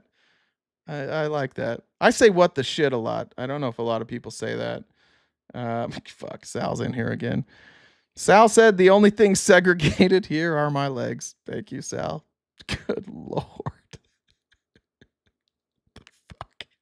Sal. Pink Pixie says Lamb was on live PD in 60 days in 2. Yeah. Pinal County, if you've ever seen, there's like this like kind of friendly seeming cop that always records all the people he pulls over. That's in Pinal County. That's like Lamb's best buddy. Liv says, how quickly we forget. Agreed. All right. Yippee! Not W Sal. Not W Sal. Don't encourage Sal. Makes my face turn red every fucking time. All right. Now we have my favorite congressman, Andy fucking Biggs. He's my congressman, and he's so fucking dumb, guys. I don't know how to accurately like get this across. He's fucking dumb. He's just dumb. I hear this guy speak all the time. I listen to his town halls. I created a Google Voice number because they won't send me invitations to his town halls anymore because I ask questions that he doesn't like. He's just dumb. And Andy Biggs, a lot of people are like, oh, he has a law degree from BYU. Yes, he does. They're like, oh, then he was and he has a lot of money. He's a congressman. He must have been a successful lawyer. And you might think that makes sense until you see this video. This is the Publishers Clearinghouse. Has it really been 10 years, Ed? Sure has. 10 years of American Family Millionaires. And some have actually won $10 million? Oh, yes. More $10 million winners than $2 million winners. Here's our latest $10 million winner, Andy Biggs. Congratulations. Are you glad you had it? You bet. It's unbelievable. Well, I'll tell you what. Watch your mail for the envelope. He made his money in the Publishers Clearinghouse. He won the Publishers Clearinghouse. That's why he had money. That's why he basically abandoned, and then he abandoned his law practice and jumped into the state government. Yes, really. You want to see it again? You'll see Andy Biggs later, but you'll hear the voice. His voice is distinct as possible. By the way, they didn't let him say much. $2 million winners. Here's our latest $10 million winner, Andy Biggs. Congratulations. Are you glad you had it? You bet. It's unbelievable. Oh, you bet. Fucking idiot. I hate Andy Biggs so much. I'm sorry. All right, Andy Biggs. Andy Biggs was a state legislator. His son, Chad Biggs, you can look. His son, Chad Biggs, was a police officer in Gilbert City. Chad Biggs, after a shift and dinner with his family as a police officer, so he's off duty, he decides to go into Walmart. His wife was like, hey, remember there's rules about being in your uniform when you're off duty. You can't do that. You might want to take off your uniform. He's like, no, it's fine. He goes into Walmart. He alleges that he saw a woman stealing something. Surprise, surprise. This was a Hispanic woman with her husband. And they just left. Like they walked out of the store because he was following them around. So they walked out the store and he followed them into the parking lot. He told them to stop. He grabbed the wife's arm. She pulled away from him. And as he was following him, finally they had enough. So they turned around and they started yelling at him. And the husband was kind of staying back. And the wife was just yelling, like pointing at him and coming towards him. And eventually, Chad Biggs had enough. Pulled out his weapon and shot her husband's dick off. It's a real story. He wasn't even advancing. Like, he was just back there. And Andy Biggs' son shot him in the dick. Lost his job. And you can't find these stories. I had to dig everywhere to find these stories. It's been largely covered up. The Gilbert Police Department will not comment on it. He was fired. There was a settlement. That's what, and then you can't find anything about him. But what we do know is he accused somebody of shoplifting. They were never charged for shoplifting, and he shot a guy's dick off. And then his dad was like, his dad came out and was like, it's unfair how they're treating my son. He was just protecting the people, which he definitely wasn't doing. But Chloe said, please post your day video to Instagram. I want to repost it. It's on Instagram. You can go find it there. All right. So here's Andy Biggs. And because Andy Biggs is an idiot, and he doesn't know what scripture, like what Mormon scripture means, I'm going to have to interpret some of this. But Andy Biggs couldn't even be bothered to get out of his car. And by the way, I'm pretty sure this entire time he's staring at a picture of Trump and beating it, because you'll see at the end of his time him like just begging, please let me introduce Donald Trump. I almost hesitate to invoke Captain Moroni, but you didn't see Captain Moroni going back and telling Pahoran, hey, you know what do I want to do? I want to talk kindly to all these people who are trying to overthrow the government and take over and run us away. So all right. So another Book of Mormon scripture here. Captain Moroni was a captain in an army for the Nephites. Pahoran was the person in over Captain Moroni. Captain Moroni got really mad at Pahoran. The reason Moroni was mad at Pahoran is because he was defending like a base. I don't know what you would even call it, but like a stronghold, a base, place where they had important people. Important people that you wanted to keep protected. Maybe you would compare that to like Congress. And Moroni and his troops were protecting this place. and Pahoran left them without enough soldiers to protect their fortress. And Moroni in this verse is complaining to Pahoran that he's been left and that Pahoran isn't reacting, that Pahoran's just sitting there twiddling his thumbs while Moroni is being attacked. This is January fucking 6th. And Andy Biggs doesn't realize this. Andy Biggs is trying to say that what really is, but Kamala and the liberals, that they're actually the army that are storming. It's just the audacity for him to use this story, which if you don't interpret it, it's somebody who was left to protect people that didn't have the resources that they needed. And when they called for the resources that they needed, they didn't get the resources that they needed. So when I tell you Andy Biggs is a fucking idiot, this is what I'm talking about. He chose this story. This is the worst possible story that you could tell before bringing on Donald Trump. And take over and run us away. So I look at it and I say, well, what did Captain Moroni do? He went and he said, we're gonna have to. He said, we're gonna have to clean the entire vessel. That's what the people. That's what even Republicans said after January 6th. Like, we got to get rid of this Trump guy. He's a real problem. He endangered all of our lives. This isn't good. So then we have. Well, I won't tell that. I had the Moroni and Pahoran, but I basically gave it to you. Then Biggs does something dumb again. Biggs accidentally. He's a pro-life president, so we. He accidentally tells the truth about Republicans' plans and about a Senate bill here, or not a Senate bill, excuse me, a ballot initiative here called it's 139, and that's basically to say, hey, we don't want to do the 1859 abortion bill that bans all abortion. And here's Andy Biggs accidentally telling the truth. He's a pro-life president, so we in Arizona we're trying to. Some folks are trying to pass the most restrictive, I shouldn't say restrictive, most expansive abortion law in the country. And restrictive. Oh, fuck. That's what we're doing. Sorry. No, ours is restrictive. Theirs is expansive.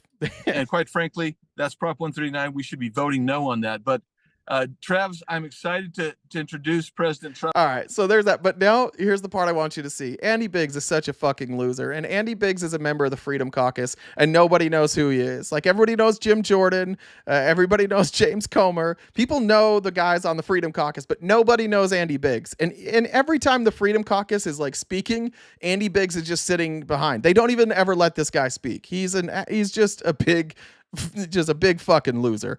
And then look how excited he gets here. Nobody asked him to introduce Trump, just to be clear. We're now like an hour into this call. Nobody has ever asked Andy Biggs to introduce Donald Trump. But here's how he decides to end his time.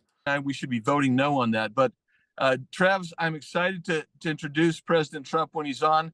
And I don't want to overstay my welcome with you. But if you hear that he's on, I'm happy to introduce him just a little bit. And he's a pro. Yeah. Travis, when Trump gets here, can I introduce him, please? Can I? And by the way, the introduction, I'll save it for when it's time, because it's coming in a minute. The introduction is pathetic.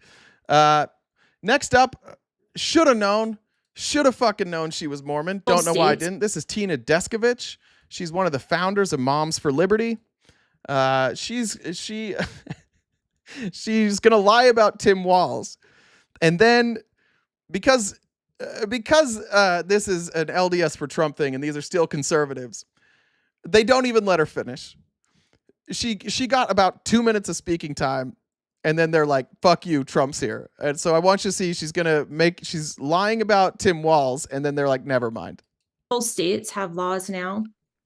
Tim Walz, who's on the ticket with Kamala, his state is actually a state where children can go to hide from their parents if they want to change their gender. That is not okay. That violates everything every LDS member should stand for.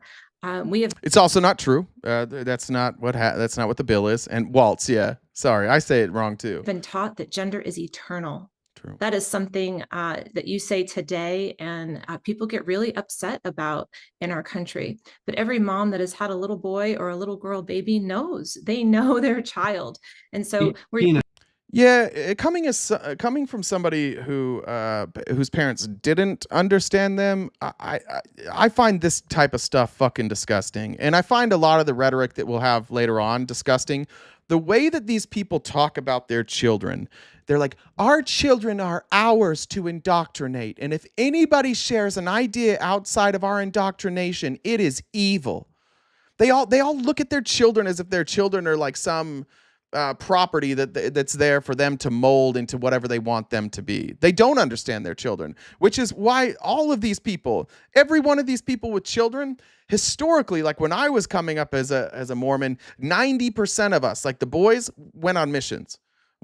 And 70% of us stayed active in the church the rest of our life. That number is at around 40% now that go on missions, and about 15 to 20% of people that stay active their entire life. These people have no fucking clue who their children are. They've created a cult on top of a cult, and the cult on top of the cult isn't really working for children. But here's the part: like, she's in it. She's going into her mother talk. She's about to tell us how great it is to be a mother, and then the men are like, "Shut the fuck up." And people get really upset about in our country. But every mom that has had a little boy or a little girl baby knows, they know their child. And so Tina, thank you so much. I appreciate it. We will come back to you. Whole state. Tina, shut up. Shut up. We'll get back to you. And then I want you to hear, here's Travis again. Listen to how he introduces Trump. Interrupt you. When these people are like, "I don't know why you always ask us if Trump lost the 2020 election." Here's why. Interrupt you to bring Congressman Biggs back on now, as we believe we've received confirmation that the President of the United States has taken his time. President Donald J. I'm sorry, the what? Who's taking their time? Of the United States has taken his time. The President of the United States. Did I miss something, guys? I know I was sick this weekend. Is it possible that this weekend, while I was sick, we passed through November and Trump is the president? Because I didn't remember that. Received confirmation that the President of the United States has taken his time. President Donald J. Trump, to be on this call with us. Congressman Biggs, are you still on the call and available to introduce President Trump? Now, Andy Biggs, I'm going to give him a minute because he's got to finish off in his church sock that he's got there. And while we wait for Andy Biggs to finish off because he's so excited, I'm going to read some comments. Chris from Chris, thanks for the former Utah PTSD. Appreciate you. Chris, you're not the Chris I worked with, are you? You're not that Chris. Oh, be weird. Becky says, "Call me a beaver because I want your wood." Jesus.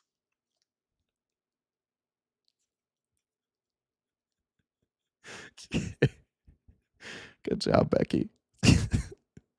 And Lisa says, "This is fuck Andy Biggs." Good Lord. All right, thank you guys. I'll adjust the goal. All right, Andy Biggs, have you finished firing off that load into your sock? Yeah, I'm really fast. All right, thanks, Andy Biggs. Why don't you introduce President Trump for us? A little story about President Trump. He is so welcoming, and I think you're going to find him to be he's really an affable person. The first time he called me, I was on a plane one time, and he kept calling, and I kept getting this phone. Sorry, I'm gonna rip this apart because I fucking hate Andy Biggs. But he says, "I'm gonna tell a little story." A little story about President Trump. He is so welcoming. He's so welcoming, and he's so affable. Wait till you guys hear this story. This is cool. You're gonna be blown away by this story. And I think you're gonna find him to be he's really an affable person. The first time he called me, I was on a plane one time, and he kept calling, and I kept getting this phone call from Cairo, Egypt, and I thought it was. Excuse me, what? Was that Cairo, Egypt? Some kind of crank, and so I kept turning it off, without answering it, and actually, it turns out my chief of staff called me and said, "You need to answer the phone. That Cairo number is President Trump calling you." So I took the call and he says, "Hey, Andy, where are you?" I said, "I'm on a plane, Mr. President." And he said, "Well, and we had a nice conversation." What a fucking story. He said, "Where are you?" And I was like, "I'm on a plane." and he was nice. And so I love him. I love him so much because he asked me where I was, and I told him I was on a plane. And yeah. He is very personable. He remembers things about you. He understands where we are as a church. He understands the value of family to the community and to the nation. He wants us to be free. He understands the freedom to worship, freedom to assemble, freedom to gather and speak. And he is a great president. And then Andy Biggs swallowed. And then Andy Biggs just swallowed it with his eyes wide open, staring directly into Donald Trump's eyes. Now, some of you might say, wait, why did you stop on Egypt? Here's why. From the Washington Post, $10 million cash withdrawal drove secret probe into whether Trump took money from Egypt. Right at the beginning of his presidency. That's weird. Right at the beginning of his presidency, he got a call. He called Andy Biggs from an Egypt number. Cairo's in Egypt. I don't know if Andy Biggs knows that, but Cairo's in Egypt. 5 days before Trump became president, a manager at a bank branch in Cairo received an unusual letter from an organization linked to the Egyptian intelligence service. It asked the bank to kindly withdraw nearly $10 million from the organization's account, all in cash. Federal investigators learned of the withdrawal, which has not been previously reported, early in 2019.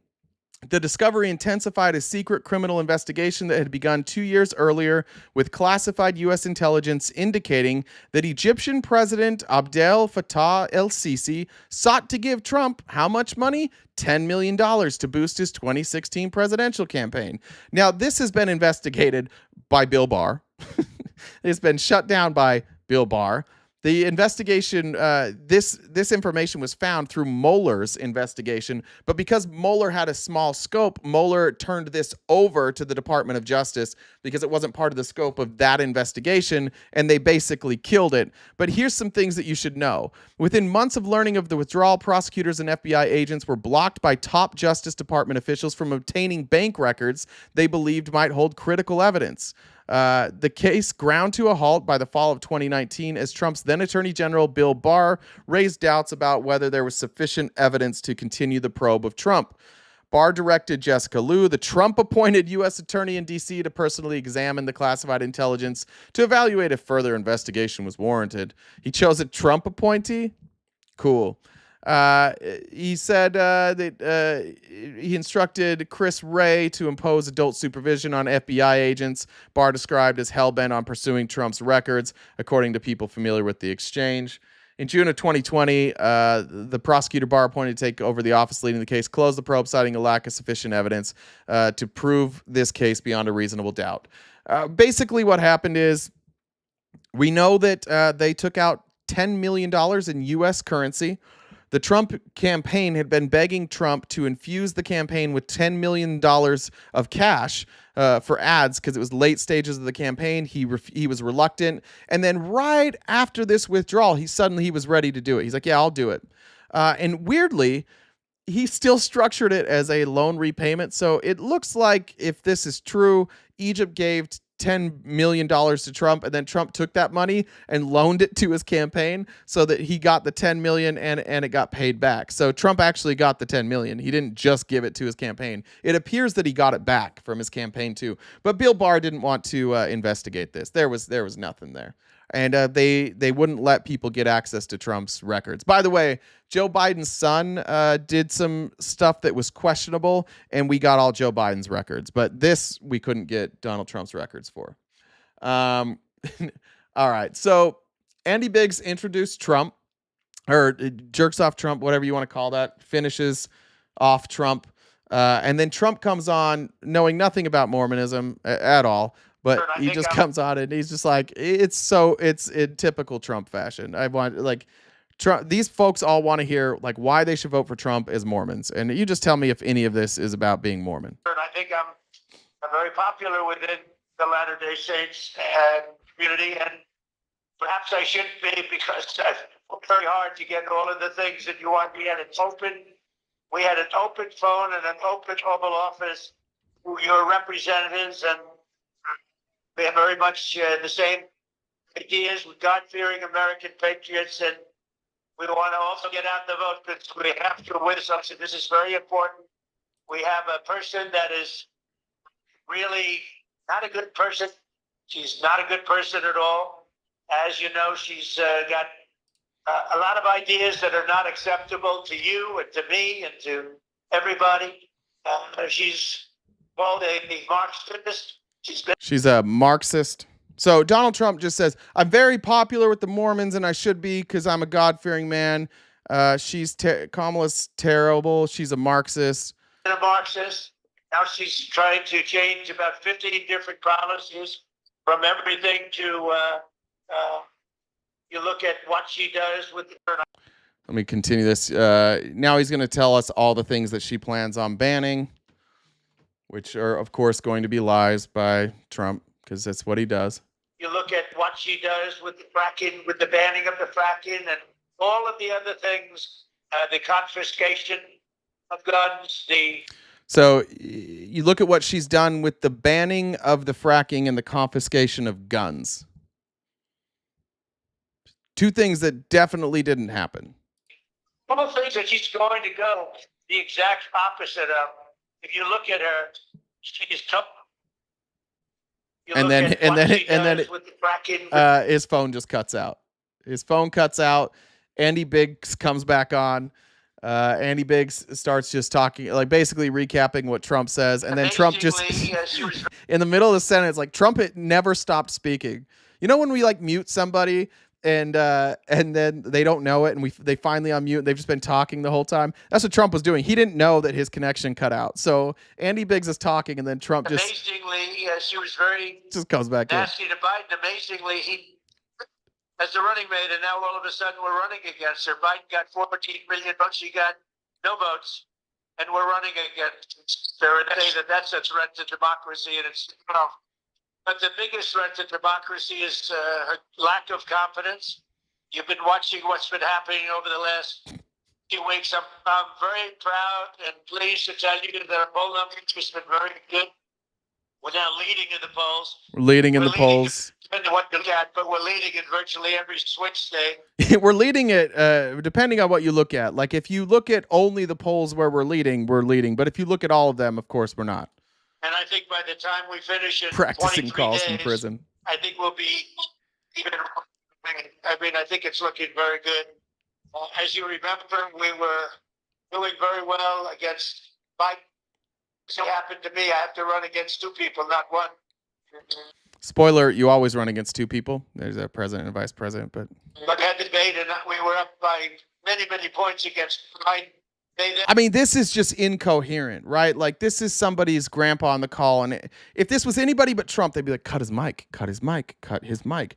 But these people are so indoctrinated and so obsessed with this guy that no amount of incoherent rambling, no amount of nonsensical rhetoric will ever make them stop believing this stuff.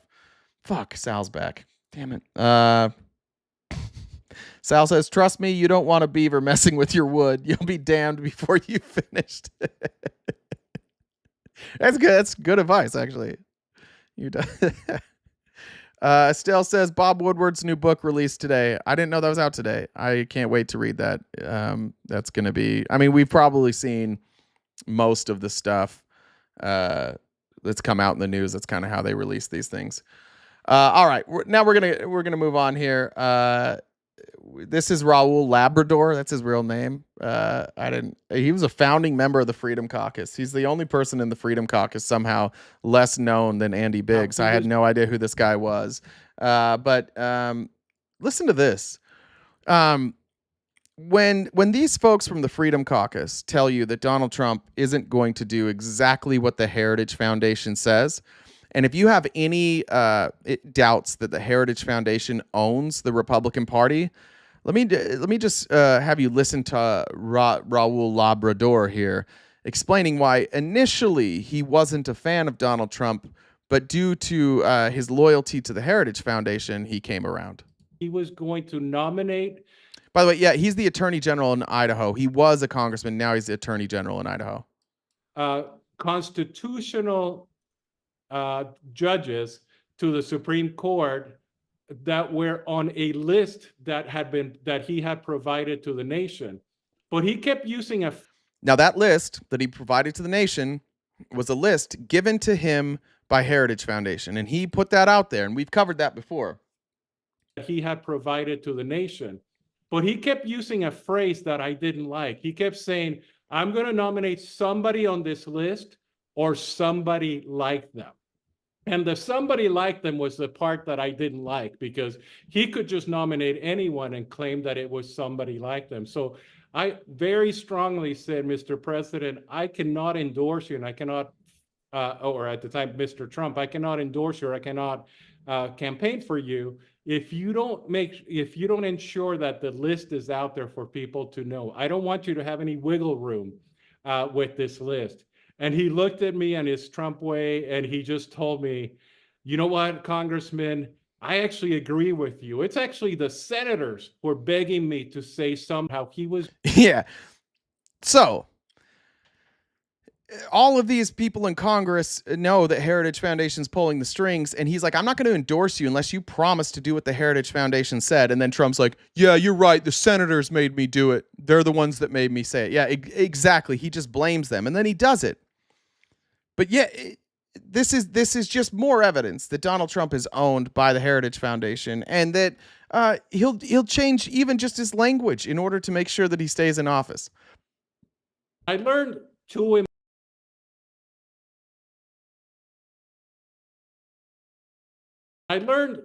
important things about Donald Trump on that day. Is everyone claims that he's not a truth teller, that he's an exaggerator, and all those things. But the reality is that he kept his word to me. And what I learned from that day is that he's going to do exactly what he says he's going to do. In fact, I think that's why people love him so much, because he doesn't speak like a politician, and he did everything. Did he build a wall? Did Mexico pay for it? Is Hillary in jail? Did he drain the swamp? Did he get us out of Afghanistan? Did he eliminate the national debt? Yeah, he's not a truth teller. He's of all things Donald Trump is, the one thing that everybody can agree on is that he almost never tells the truth.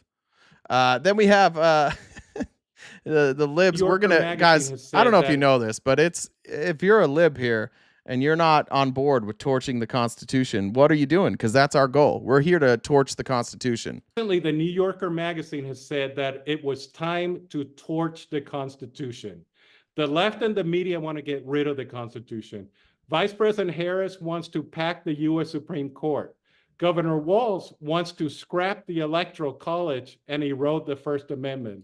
Just want to point out a couple things here. Number one, these are Mormons, and I read you Joseph Smith's platform earlier about changing the Electoral College. When we talk about stacking the Supreme Court is supposed to be representative of the amount of districts that we have. It's not. It should be 13, but we haven't expanded it because people in power don't want to lose that power. These ideas are the real threats to our democracy and our. I also want to point this out, that he says that Kamala Harris wants to end the Constitution, which has never been said. But I'll read you this quote from Donald Trump. Do you know the presidential election results of 2020 out and declare the rightful winner? Or excuse me, do you throw the presidential election results of 2020 out and declare the rightful winner? Or do you have a new election? A massive fraud of this type and magnitude allows for the termination of all rules, regulations, and articles, even those found in the Constitution. Only one person in my lifetime that has run for president has openly called for abolishing or ignoring the Constitution, and that is Donald Trump. And that's what's frustrating about all of these folks here, is their ability to either they're knowingly lying or they're stupid, and I haven't figured out which is which. Next up, we have Warren Peterson. He's the president of the Senate in Arizona, and he's a bitch. I can't stand this guy. He's emotionally manipulative, which I'll show you, and he's a chronic liar. I only have 2 clips of him. Sully says, "What do you call a license to come?" A spermit. Bravo. A spermit is excellent. Let's see. We are down to, oh, guys, our goal, check this out. Look at what our goal is now. That's pretty sweet. That's our goal now. That's the gift goal now. We did it. This is always a glorious moment when we find that. All right, here's Warren Peterson. University published an article in USA Today that said, quote, "The Biden-Harris administration has proved to be the most anti-free speech administration in 2 centuries." In August, CNN reported. Okay, so he said that 10 days ago, a law professor from George Washington University published an article in USA Today that said, quote, where's the quote? That the Biden-Harris administration has proved to be the most anti-free speech administration in 2 centuries. You know why he said a law professor from George Washington University? Do you know why he said that? Because what he couldn't say is Trump campaign official Jonathan fucking Turley said that the people that they're going against are anti-free speech. That's why he didn't quote exactly who it was. He knows who Jonathan Turley is. That's why he quoted his credentials. How dishonest is this from people on a call presenting themselves as good Christians who just want the truth? Why do they have to lie? Just tell us it's Jonathan Turley. You know how I found? I had to Google it. I'm like, who the fuck? Who was this law professor? And it's like, oh, it's Jonathan Turley.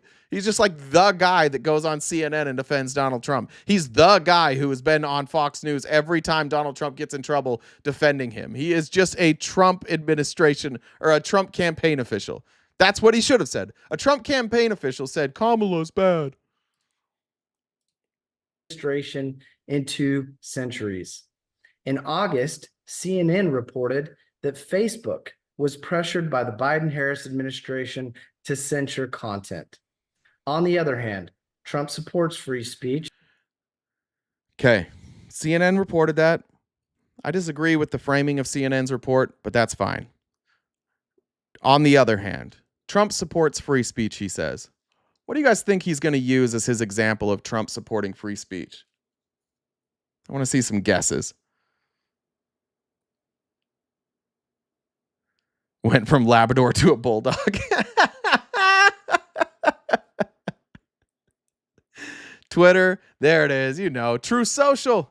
Yeah. Supports free speech. Even started a social media company in response to the unprecedented censorship that we have witnessed. And then went on to be the most censored social media platform in existence. Nobody censors more than True Social. They are so pro censorship. That's all they do is censor information. This guy came up with 2 of the dumbest fucking points. He's the president of the Senate here in Arizona, and it gets worse because this is what fucking pisses me off. And this one made me mad. I had to walk away from my computer. I clipped it. I literally went on a walk because this is the type of shit that nobody should be in agreement with. This is a story that's horrific. The conclusion is a fucking lie. 6 months ago, Jocelyn Nungary, a 12-year-old girl, was sexually assaulted for 2 hours, then strangled and thrown from a bridge by 2 men who had been caught and released by the Biden-Harris administration just 3 weeks earlier. Trump did not allow catch and release. All right. This is what makes me mad. These 2 men came across as asylum seekers. We verified their background. We know who they are. They had no criminal history in Venezuela. Under Trump's rules, and including his executive order, these folks were free to stay. Trump wrote an executive order saying that these folks are free to stay. And this man's going to come up here and cry. It's a devastating story. What he said about that young girl is absolutely true, and it's horrific. But for him to then blame that on the Biden-Harris administration and then also blame other immigrants for that is what's sick and twisted and evil. When I say to people regularly that I think ultimately like Christianity, all religion, not just Christianity. When I say it's a net negative, I think this is why. Because it allows people to manipulate you in ways in these ways, like as if on our side we don't care about this stuff. Absolutely, we care about this stuff. But can we just be honest about what happened? Can we tell the truth about what happened here? They were also caught. They're in jail. They were found. Yeah, poorly timed. Yippee. They were found. They're in jail. They're going to suffer the consequences. I hope that they're in jail forever. But that made me sick. It made me absolutely sick. I had just read the story 2 or 3 days ago. Somebody else had brought it up to me. I hadn't heard it before, so I knew the details then. And yeah, made me sick. Let me read a couple comments here. Thank you, Doug. Doug says, thanks for the education and the eye candy. Thank you. God damn. I'd be killing it if I was gay. I tell you what, I'd be doing all right. Maybe I'll think about it. Hannah says, I was so bored yesterday. Glad you're back. A little jokey joke. What is the difference between an oral and a rectal thermometer? The taste. It's true. Kathy says, is that a mirror in your pocket? Because I can see myself in your pants. Terrific. This is a good reprieve after that awful guy. Chase says, did you read the 12th article of faith? I didn't. What is the 12th article of faith again? I'll read it here in a second. Cece says, thank you. Thank you, Cece. Chase said, I think it's pertinent to the conversation. Let me pull it up. I don't remember I used to know them all. There's only when Chase is talking about the article of faith, the Mormon Church has 12 articles of faith. Number 12 is, shit, what is this weird one? We believe in being subject to kings, presidents, rulers, and magistrates, in obeying, honoring, and sustaining the law. Yeah, that's the one. We should honor, obey, and sustain the law. That is important today. Thanks, Chase. Sounds like I may have either a former Mormon or a current Mormon here. It's good to have you. Shout out to any of my ex-Mormon or current Mormon friends that are here today. Sorry for all the PTSD that I'm giving you today. All right. And then it gets crazy. When I say it gets crazy, like you thought this was crazy already. One of the things I haven't seen Glenn Beck in a long time. Glenn Beck is like a Mormon hero because Glenn Beck is a convert to the Mormon Church. And Glenn Beck was supposed to have 5 minutes. He took 30. So I've got a bunch of clips of Glenn Beck, but the hypocrisy and just like the lack of awareness of what he's saying and his ability to take one position and then the exact opposite position is what was really startling to me here. One of the things that really caught my eye that was so different than anything else was the understanding of our rights and the understanding of the role of this country in allowing another religion that was completely different than the others to actually be born. And yes, we were chased out and we're not real popular even now, but we have the right to be who we are and to celebrate God the way we want to. And we have the right to be who we are, to celebrate God the way we want to, see him the way that we do. See him the way we do. And do that without denigrating anybody else's faith or non-faith. All right, so self-identification, really important to him. The ability to have faith or non-faith, apparently really important to Glenn Beck. And then this literally, quite literally, 1 minute later, he says this. Evil has been made good and good has been made evil. Everything that is beautiful has been made ugly. That which is sacred has been degraded. We didn't just chase God out of the public square. We dragged him back, tied him to a pillar where we whip and mock and ridicule God almost every day. That's not going to end well. You know it, and I know it. We are mocking his own creation. I appreciate that everybody can self-identify and have their own faith, but if you don't have our faith, you are mocking God, and it will not end well for you. That was, I know these are 1-minute clips. That was the follow-up to what he had just said. That was the next thing he said. He literally went from the thing I love about the Mormon church and the thing I love about this country is that we recognize that even if people think we have weird beliefs, we're allowed to have them. Also, fuck everybody who doesn't believe what we believe. And then here we are again. He's going to label us, the left, as the enemy. Not just the people with non-faith, but also we were trans told people, that of they're course. not indoctrinating our children with CRT. Sorry, let me set this up. Glenn Beck said something like, people label us conspiracy theorists. And not all Mormons believe what Glenn Beck does, but just count the conspiracy theories here that did not come true. We were told that they're not indoctrinating our children with CRT.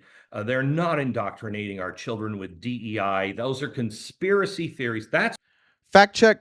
True. Those are conspiracy theories. That's what it was first. Conspiracy theories. Then it was a misunderstanding of what they are.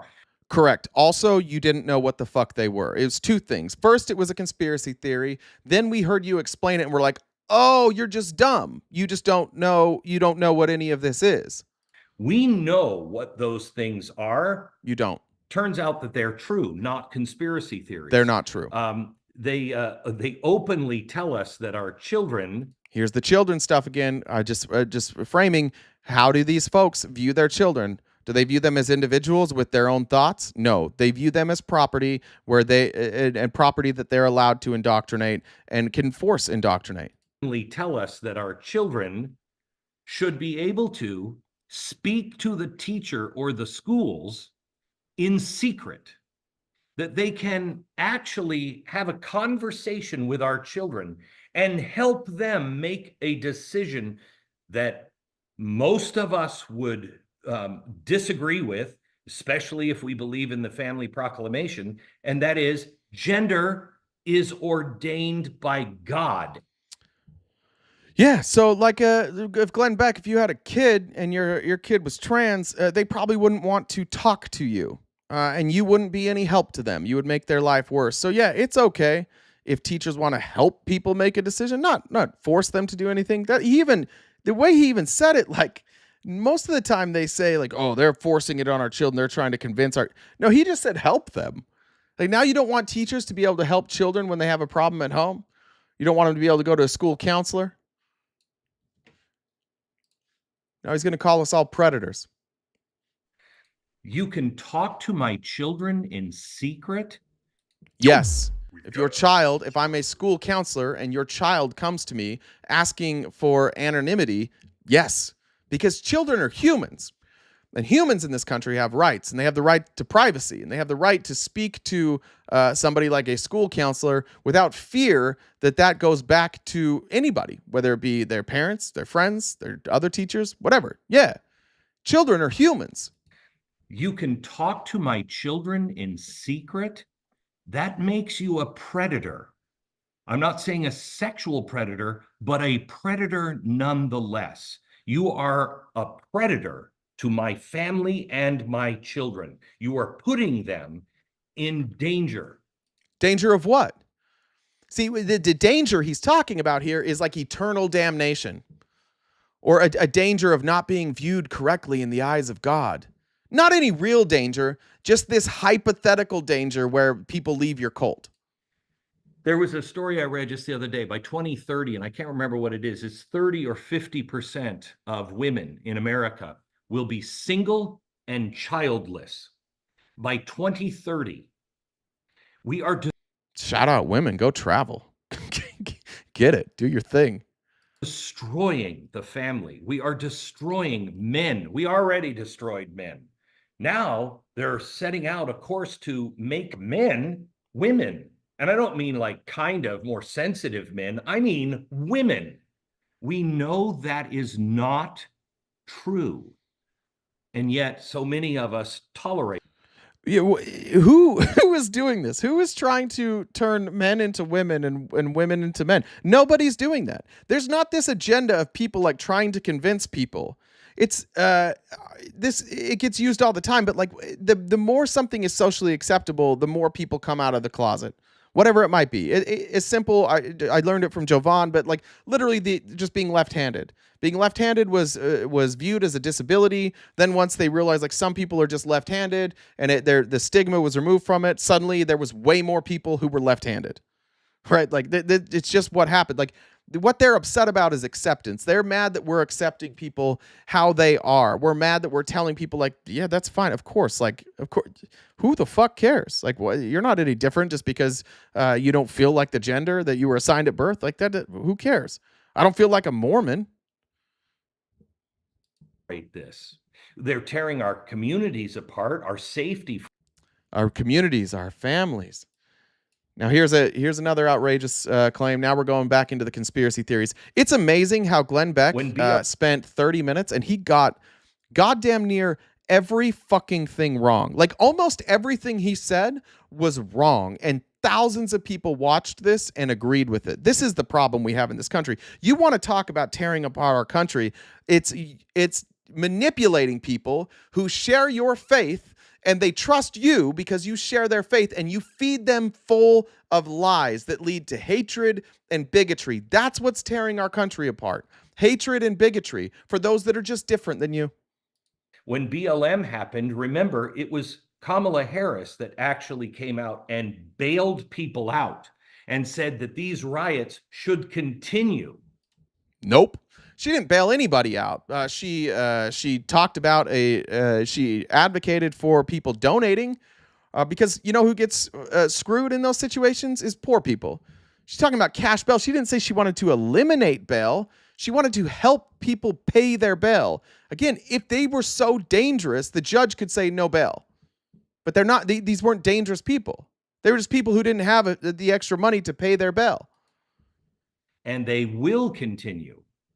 By the way, the overwhelming majority of those people who had their bail paid for never either their charges were dismissed or they were found innocent. The overwhelming majority of those people were not convicted of crimes. So Glenn Beck's like, she's such a bad person. All these non-criminals should have stayed in jail. But, you know, the fact that they had on their own website, Black Lives Matter, one of their goals was to, and I quote, destroy the nuclear family. That's what's frustrating about him. Sorry, I put the wrong link in here, so I have to Google this again. First of all, Black Lives Matter, like, it was a movement. There was no official doctrine of Black Lives Matter. There was a group that called themselves Black Lives Matter, and they raised a bunch of money, and they weren't good with that money, and they had their own ideas. But they did. Let me read you the exact quote that was actually on the website. Now, remember, Glenn Beck says, destroy the nuclear family. What it actually says is, where did it go? Shit. That's not it. Let's see if I can find it. There it is. All right. This was from New York Post, but here's what was removed. Now, remember, Glenn Beck says destroy the nuclear family. What they actually said is we disrupt the Western prescribed nuclear family structure requirement by supporting each other as extended families and villages that collectively care for one another, especially our children, to the degree that mothers, parents, and children are comfortable. So this is just a community. They're just saying we reject the nuclear family structure that's required. Some people don't want to be part of their family structure anymore, especially if, let's say, you were a member of the LGBTQ community and you had the unfortunate pleasure of Glenn Beck being your father. They're just saying, like, we're gonna treat people as family even if they're not nuclear family. That's what the quote actually said. Now, again, I'm not going to defend the people who ran the Black Lives Matter website. I think that there's some things that they did that were unsavory. I think that they saw an opportunity to benefit off of a movement, and in some ways they manipulated people. But what Glenn Beck's saying is absolutely, unequivocally untrue. And then he'll say, that was a conspiracy and it turned out to be true. The nuclear family. That was a conspiracy. Until it was proven by showing it on their own website. But how many people even know that that was on their website? Me, and it wasn't. How many people know the truth of all of these things? The lies. How All about of those this? things are lies. We've just been told that the border is not out of control. In fact, it's better than it's ever been. And Who said that? I couldn't find a quote on that. I don't know. I don't know what he's even talking about there. Nobody has said that that the border is better than it's ever been. Who said that? Donald Trump was mocked for saying that they're sending us their worst. They're opening up their prison. Yeah, because that also was a lie. That was also a lie. Now here's another repeated lie from Glenn Beck that Donald Trump told earlier. Like this is a a Christian group just sitting back and letting this person tell lie after lie after lie after lie. Literally, not one single thing he has said has been true. It's phenomenal. It takes a real effort to make everything you say a lie. How about this? They want to take your guns.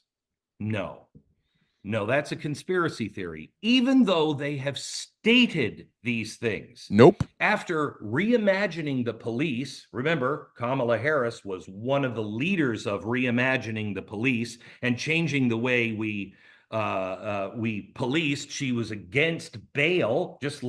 Yep, she did want to change the police, and she was against cash bail. True.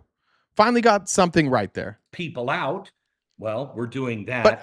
But sort of. She didn't want to get rid of bail, so half truth. So they've put our families in danger, called us bigots if we didn't agree with it. Correct. And then on top of that, they want to take your guns when your family has to defend itself. Do we have to play the clip of Kamala saying that she's a gun owner? Do we have to show you the clips of Tim Walz? They're not doing that.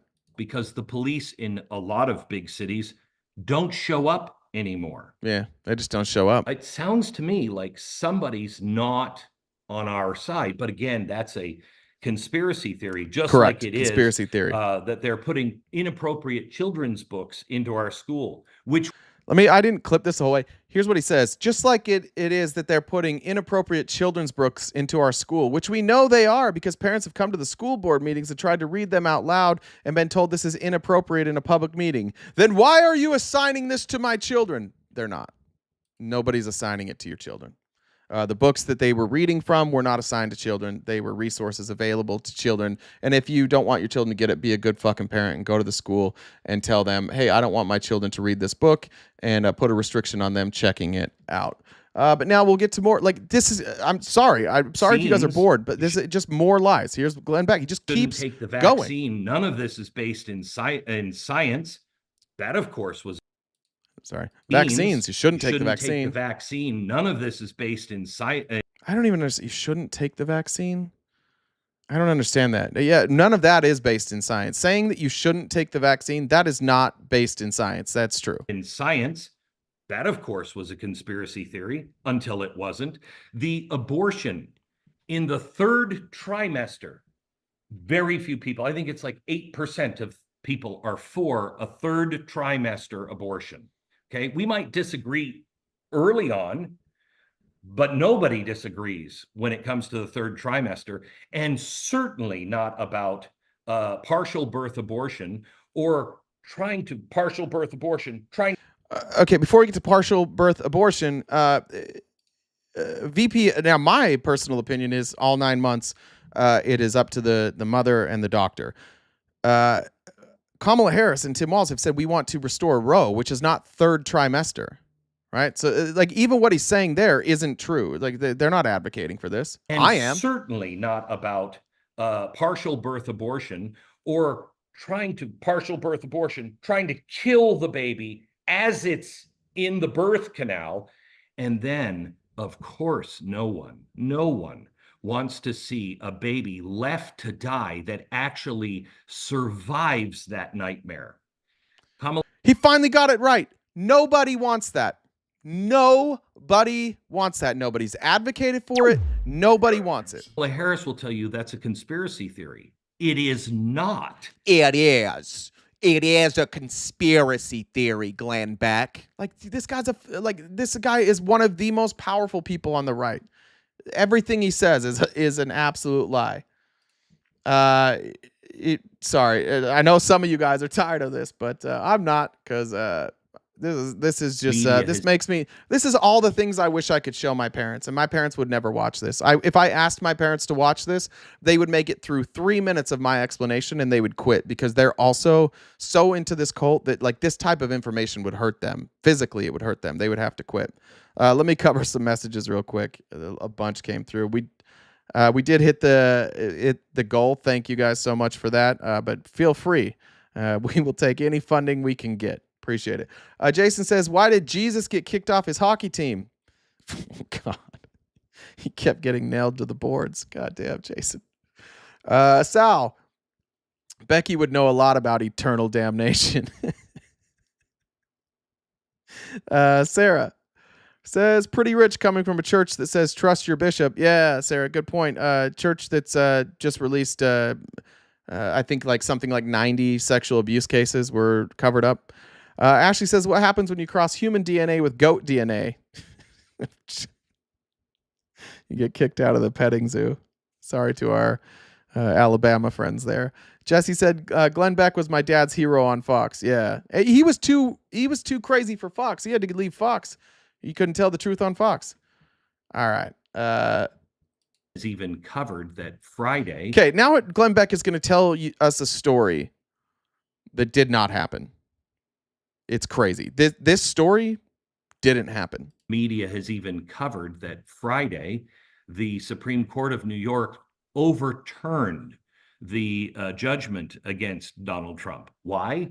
Because the Supreme Court was disgusted by it. They kept questioning Letitia James, saying, where do you find this law? Where are you finding these things? Because we can't find it anywhere. It's never been done before in America. It ended with her practically pleading with the court, please don't overturn this or you'll get away with it. Get away with what exactly?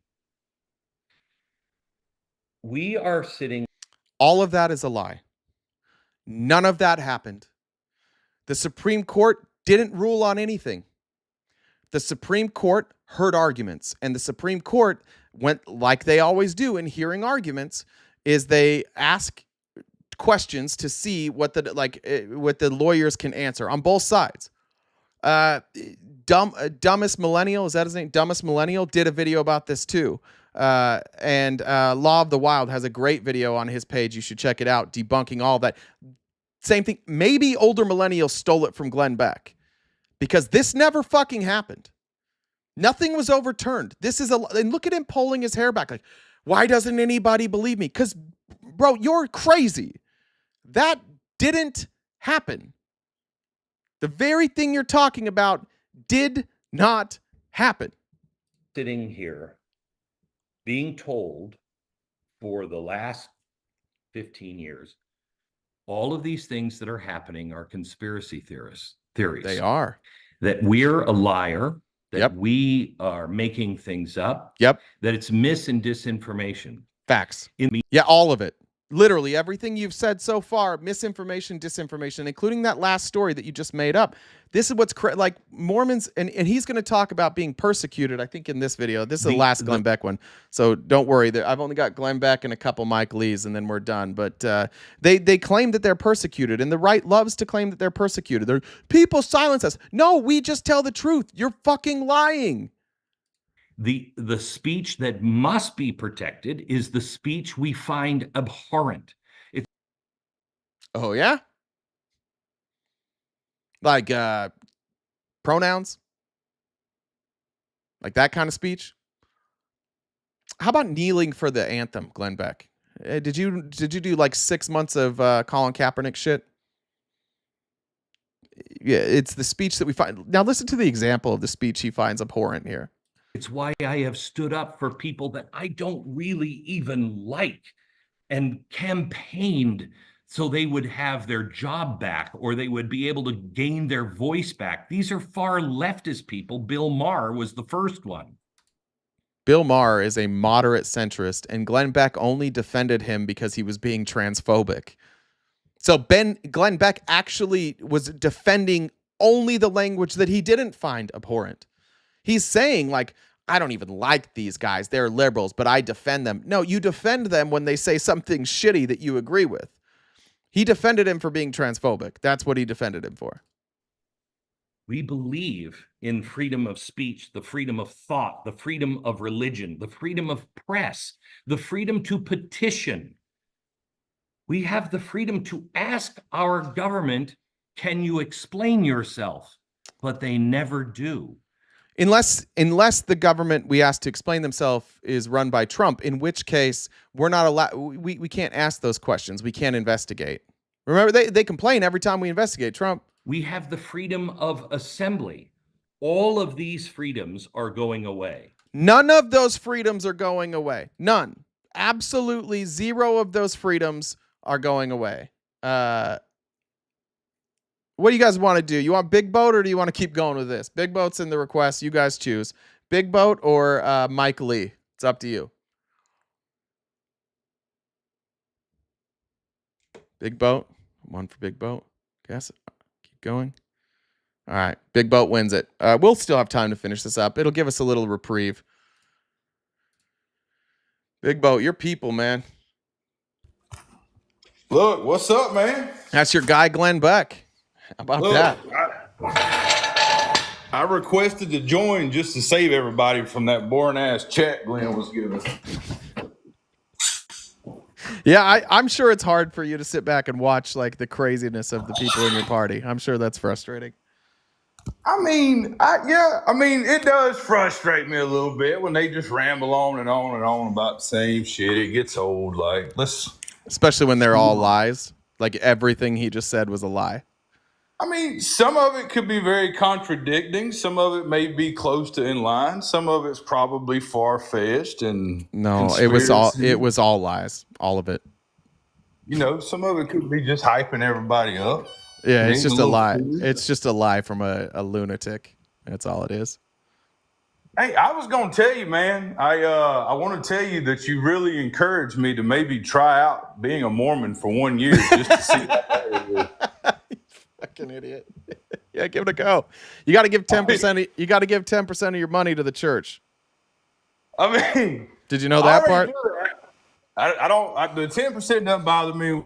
Do that. It's just kind of common in the South, right? It's just, all right, just join. Hey, I'll tell you what. I got a church. You give me 10%. I'll do a sermon for you every Sunday. Yeah, as long as you feed me like every other Sunday, I don't mind giving you 10%. We don't feed you at the Mormon church. In fact, one Sunday out of the month, you don't get to eat at all. And the money you would have spent on food, you got to give to me that as well. So not only 10% of your income, but once a month, you need to take all the money you would have spent on your family to feed them that day, and you got to give that to me too. All right, that's fair. For you, Jay, I'll do anything, bro. I appreciate it. Anything you want? Tell me what you need. Yep. Yeah. Just tell me what you need, and I'm there, bro. That's what I need. I just need 10% of your money, and then once a month, I need all the money you'd spend on food for your family. Well, what about golfing money? I mean, as long as it don't eat into my golfing money, I'll be good with that. No, but you can't golf on Sunday anymore. By the way, no more golfing on Sunday. That's gone. That's a part of the Mormon deal? Yeah, you also can't drink. No coffee, no alcohol, no cigarettes, no tobacco, none of that. Yeah, maybe I'm changing my mind. Well, I'm gonna change up your underwear too. I've got some special underwear that you're gonna wear. And are you married? Yes. Yeah, 17 years. I'm gonna get your wife some new underwear too, and you're gonna fucking hate it. It's knee length. It's damn. It's not flattering. It's not good. So Mormons really can't have alcohol? No, like, that's a for real thing. For real, yeah. Like, what about nicotine pouches? No nicotine, bud. Your Zen days are over. Copenhagen, no chance. Shit. Yeah. Maybe I need to repeat that. Hey, I was going to ask you, man. What's your thoughts on Cat Williams and some of the stuff that he's saying in podcasts? You know what? I was listening to something the other night, and I know Fox News quoted him, so I don't really know what he said. It was something about like people are going to vote, like black guys are going to vote for Trump because he has 3 baby mamas and 34 felonies or something. Yeah.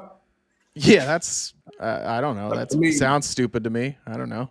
And Cat Williams, I mean, he's a comedian. I don't like when politician or political people quote comedians because I never know. Like, I don't know what Cat Williams is saying. I don't know if he's making a joke or if he's being serious.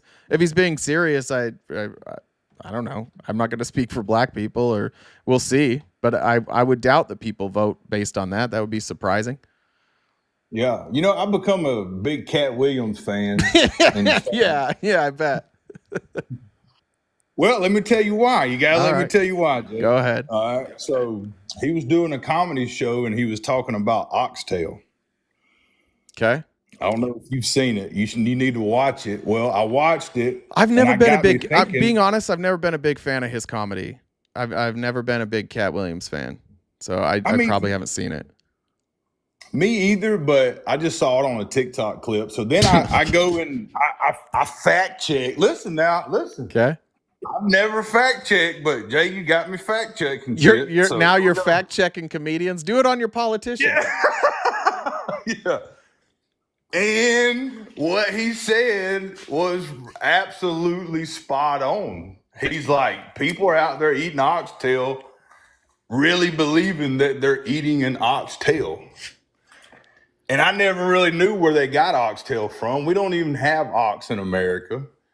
And it's just where they castrate a bull cow and they call it oxtail. Like, it's crazy as shit, but the facts are there. Of all the things you could have fact checked, that was the one. That's crazy. And it rolled up to be true. And I was like, damn, maybe Cat Williams is on something here. So I've never had oxtail, but my friend, if you know, Live to Be Great on here, that's his favorite food. He told me all about it. And I still haven't had it, but I hope to have it someday. He told me it's great. Yeah, I've never had it. I've never had it either, Jay, but it's all good. Hey, what about, I hadn't fact checked this, so I don't really know, but I figured you were up to date on it. Like, some of the things that Elon's doing with SpaceX, I mean, they're kind of pretty cool, right? You agree? Yeah. Like, who funds SpaceX? Like, is it just the government Elon or the government? The United States government? I think most of it. I think most of it. If you go, like, I went to NASA, I don't know, 3 or 4 years ago, and have you ever been to NASA before? No, I'm not a NASA believer on a lot of stuff. So, no. Well, if you go to NASA now, they'll take you on a tour. It's like a driving tour, and NASA is basically just like the visitor center now. And then most of the real space exploration is being done by SpaceX and Boeing. And it's mostly the government that's funding all of that. They have government contracts instead. So rather than the government running the program, they're like, hey, let's have the private industry do it. And that way we'll pay more money for the same thing. So that's what we're doing now. We've basically privatized space travel, but we still fund it with government money. So there's private profits now, but it's still funded by the taxpayer. Which is interesting to me, man. Like, yeah, it's stupid. Yeah. It kind of makes me think, like, was NASA bullshitting us on a lot of stuff? I don't know why it makes you think that. That's wild. I mean, I'm just. Well, where do you think Elon got all his employees? Where do you think he got all these rocket scientists from? Look, here's where I get my. Well, I'll tell you, he hired them from NASA. Look, here's where I get my conclusion that kind of really makes me think about this. Okay. So back in the 70s, they supposedly called President Nixon and had a legit phone call. Who did? Right? I guess it was Neil Armstrong. Hell, I don't know. Neil Armstrong called Nixon. Okay. Neil, they landed on the moon. They called the president. I think it was in the 60s, bud. 60s, yeah, my bad. Yeah. A little decade earlier. But I think it was like 69, so you were close. Yeah. So that was like in the 60s, and they made a legit phone call, and it was like pretty much clear, and it didn't break up. But 2024, I'm having to like stand out in my driveway to make damn phone calls. Like, something don't add up to me there. Yeah, NASA has significantly more resources than your town, probably. Probably so. Yeah. Maybe you're right, Jeff. Maybe you're right. But look, I just wanted to chat for a minute and kind of break up that. I appreciate Glenn it. shit. It was driving me nuts. I'm in the garage trying to get my workout, and I just couldn't work out listening to him talk. So yeah, it's hard to work out with a boner, huh? It's tough. yeah, I had to take one for the team. So listen, chat, Big Boat loves you. Jay, see you, bro. Talk with you soon, bro. All right, bye. Later, man. Always a pleasure. Perrin says, what's the difference between Mick Jagger and a Scotsman? Mick Jagger says, hey, you get off my cloud. And a Scotsman says, hey, McLeod, get off my U. What's a U? What's a U? E-W-E? Is that U? What is that? Isn't that like a cow or something? A sheep. Oh, it's a sheep. Okay, I get it. That's a great joke. It's a sheep. I'm with you now. Sal said, I've never been to NASA, but I'd love to see your private rocket. Do me a favor, Sal. Don't go look at real rockets before you look at my rocket. It'll be far less impressive. Michael says, she's going to lose. Get over it. And I want my 1K.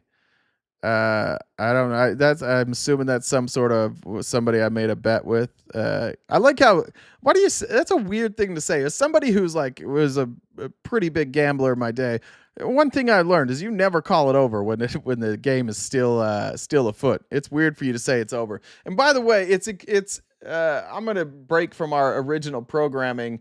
It's definitely weird to call it over when these things happen. Let me pull something up here real quick. I would say that if we're talking about things being over, I would say that something I saw today would lead me to believe that this election may or may not have just ended. Donald Trump held a town hall yesterday. He was being hard-hitting questions from Kristi Noem, the old dog slayer, and booty call to Corey Lewandowski. And at the end, when Trump was supposed to take questions, he said, "I don't want to," or "Who wants to hear questions? Let's listen to some music instead." And then Donald Trump played 40 minutes of music. 4-0. Didn't say a goddamn word. And I'm going to make you watch 40 seconds of it.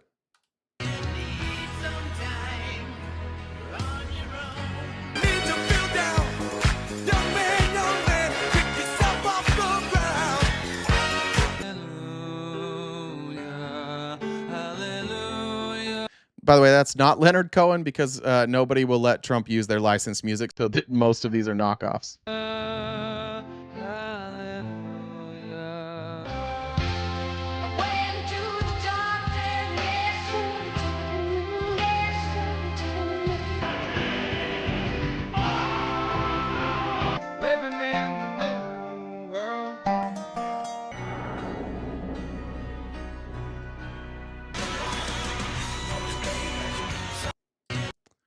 "40 minutes. He stood on stage and listened to his playlist for 40 minutes. He just stood there. And these people all this is normal. They just were like, yeah, this is totally normal. For 40 minutes. If we want to talk about things that are over, by the way, it's not like that rally was going super well before that. It's not like Donald Trump was making a great deal of sense before that. Why did everyone else stay for 4? Yeah, they stayed because they have to. Like, nobody's allowed. This is the interesting thing about being in a cult is like, you don't want to be the one person who doesn't get it. I remember spending most of my life was spent being like, God, I'm the only. All right, God, if they believe it, you believe it. Just go with it. Just believe it. Just believe it. Just believe it. It'll be true. And then when something was weird, you just pretend like it wasn't weird, but it was always weird. And that's what we have here is that we have people standing there and watching a 80-year-old man dance to his playlist. He played Ave Maria. Can you imagine sitting through Ave Maria? I did pause it perfectly. Look how everybody, look how sad everybody is there. Look how sad. All right. Let's get back to the outline. All right. Okay, we're gonna get to Mike Lee. We'll finish up this Mormons for Trump call with Mike Lee. Now, Mike Lee is a real interesting guy. Mike Lee was like this Tea Party hero. He he stepped in. He beat I can't remember who he replaced in the Utah. Bob Bennett in the U.S. in the Senate from Utah, and he was kind of like an anti-Trump or like never Trumper, and then all of a sudden like started having these weird connections to Russia, and then suddenly he was pro-Trump, and then he was working on like January 6th, like trying to figure out a way to stay in office.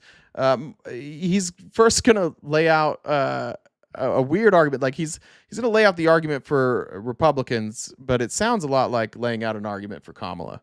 A few of the arguments that are being raised in Latter-day Saints circles, arguments that people are using in order to justify their support for Kamala Harris and in order to try to recruit more Latter-day Saint support for her. A lot of the argument goes something like this. They'll say, I want to vote for a good person. Yeah. And then they'll, it's a good thing to vote for a good person. They want to do that. And they'll rely sometimes explicitly, sometimes implicitly on Doctrine and Covenants, section 98, verse 10, which says honest men and wise men should be sought for diligently, and good men and wise men you should observe to uphold. Otherwise, whatsoever is less or more than these cometh of evil. Now, that's a very good point, and we certainly should seek to find good people. But there are a number of mistakes that people make when applying that scripture and concluding, therefore, they're going to vote for Kamala Harris. Okay, so now he's going to tell us what these mistakes are. So listen, it's a mistake. See, you think that you're voting for Kamala Harris, those Mormons, because she's a good person. But let me tell you why. Now he's going to tell us why it's not true. And listen to all the evidence he brings. This is crazy. This is Mike Lee. He's a senator from Utah, like a United States senator, one of 100 people in the United States Senate. No, look, I know both of these candidates, and I will tell you right up front, neither one of them is going to be mistaken for your stake president or Relief Society president. They didn't grow up. My stake president scammed everybody in the town and then fled to another country. I think you could probably confuse Donald Trump for my stake president growing up. In our faith, much less in our culture. They may not use the same words, it may not have the same customs that we do. Nonetheless, that doesn't mean that this supports their conclusion. And after having worked with both of them for years, I can tell you, if you're looking for an example of character and decency and civility, as between the two, Kamala Harris is not going to come out on top of that equation. She's just not. If you want to talk specifics, I'd be happy to talk to you about specifics. But and then no specifics. And then just no specifics. If you want to talk about specifics, I'd be happy to give you specifics, but I'm not going to. I'm not going to give any specifics. I would love some specifics from Mike Lee. I even looked on YouTube to see if I could find any specifics of him, and it's all generic, believe it or not. Not one single example of something from Kamala that would make me think, not make me think anything. He didn't give any examples. Renee says Jay likes to play his music in front of the mirror using his shake weight for 40 minutes a day. All right, listen, if your fantasies include me for 40 minutes, I think you're setting yourself up to be disappointed. I can tell you that much right now. 40 minutes? You out of your goddamn mind? I got stuff to do. And remember, the whole darn point of the Constitution, the only reason we have this Constitution, the only reason why anyone has any Constitution is to temper the passions of a democratic society. They are. You're going to be shocked at what he says here, and then be like, "This guy's a Republican." Designed to be counter-democratic because sometimes you need that in order to protect the rights of minorities, minority viewpoints, minority interests, and yes, even minority religion. Okay, so like minority people, people of color, members of the LGBTQ community, of course, minority viewpoints, minority religions. Oh, okay. It seems like they only just mean themselves. It seems like they just mean minority religions, because the other shit they don't seem to care much about. And by the way, do you think they stand up for like the Church of Satan? I doubt religions like ours. Well, I'll get back to more of that in a moment.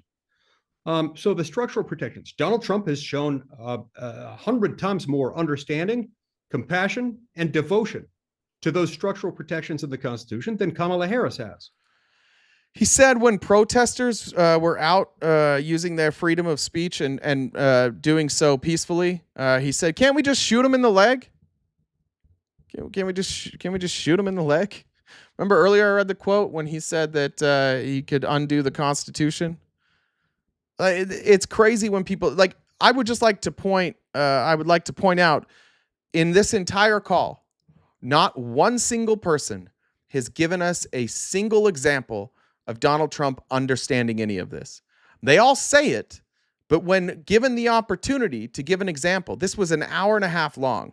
Not one person gave an example of Donald Trump doing anything specifically. The only specific we had was when Andy Biggs, like, he called me from Cairo and was like, "Hey man, what are you doing?" And I was like, "I'm on a plane." And that was it. That was the only specific thing they gave here. Jay, tell the people to tap. Tap, god damn it. You don't have to tap. I don't care. I should care. I'm supposed to care about tapping. Tap. Everybody tap. All right. Sorry, I'm getting tired of Mike Lee. Now Mike Lee's going to lie about something called the Do No Harm Act. What's going on here? Just link broken now? Hold on, let me try one more time. The Do No Harm Act was a piece of legislation that was co-sponsored by Kamala Harris. There we go. And he's going to lie about what that is. And is this the right one? And then he's going to create a hypothetical where under the Do Not Harm Act, the Mormons are going to be persecuted. And it doesn't make sense. Jay, you haven't muted yet. Chris, you haven't been here. I muted twice. Once on accident, and then I didn't know I muted, and then the other time I forgot to unmute. So only one on purpose. A Kamala Harris administration were to step in and mandate either that all hospitals receiving Medicare and Medicaid funds must perform abortions or sex change operations or you name it. And BYU's medical school decided that it couldn't do. Okay, so BYU's medical school doesn't exist. There is no BYU medical school currently. They just announced that they are going to launch a medical school. And so he's going to say now that should they refuse service for medical conditions that they don't recognize, should they lose Medicare and Medicaid? Yeah, absolutely. And BYU's medical school decided that it couldn't do that, consistent with BYU's religious mission. That's an easy case for you to invoke the Religious Freedom Restoration Act. But in Kamala's America, under Kamala's bill, that would be off the table. And I can point to thousands of other hypothetical examples and not so hypothetical examples of where this would come into play. If it would come into play, and by the way, this medical school doesn't exist. Okay, so the whole thing's hypothetical. But what he's saying here is like the what was it called? The Religious Freedom is it like Authorization Act? What's it called? He said it. Religious Freedom Restoration Act basically allowed organizations to do things like not perform abortions or not work with gay or lesbian patients. This was in 93. So like we didn't recognize that trans people existed yet. So it was just like LG. We were just LG. Maybe we were B at that point. We might have just been LGB. But that's what this was. And the Do No Harm was saying like, hey, we can't really discriminate against people just because they don't share your views. And by the way, if you want to have a private institution and you want to do that, this isn't even attacking a private institution. This is saying we're not going to fund you. We're not going to let Medicare dollars and Medicaid dollars go towards you if you're not going to fund things for all Americans, because our taxpayers are for all Americans. So if you're saying I'm not going to help all Americans, well, fine. You just don't get the funding. We're not going to send Medicaid and Medicare dollars your way. Like now Mike Lee is saying we all deserve the government's money. No matter what we believe, no matter what we do, we deserve the government's money. I wonder if he holds that same standard for places like Planned Parenthood. I wonder if he holds that standard for them. I bet he doesn't hold that standard for an institution who is going to perform surgeries for trans people. I doubt it. I bet he would be all in fact, I know he is. I know that they're all in favor of not using government money for those type of services because we've seen them do it in the military. We've seen them do it with the VA. We've seen them do this over and over and over again. So these are not attacks on Republican freedoms.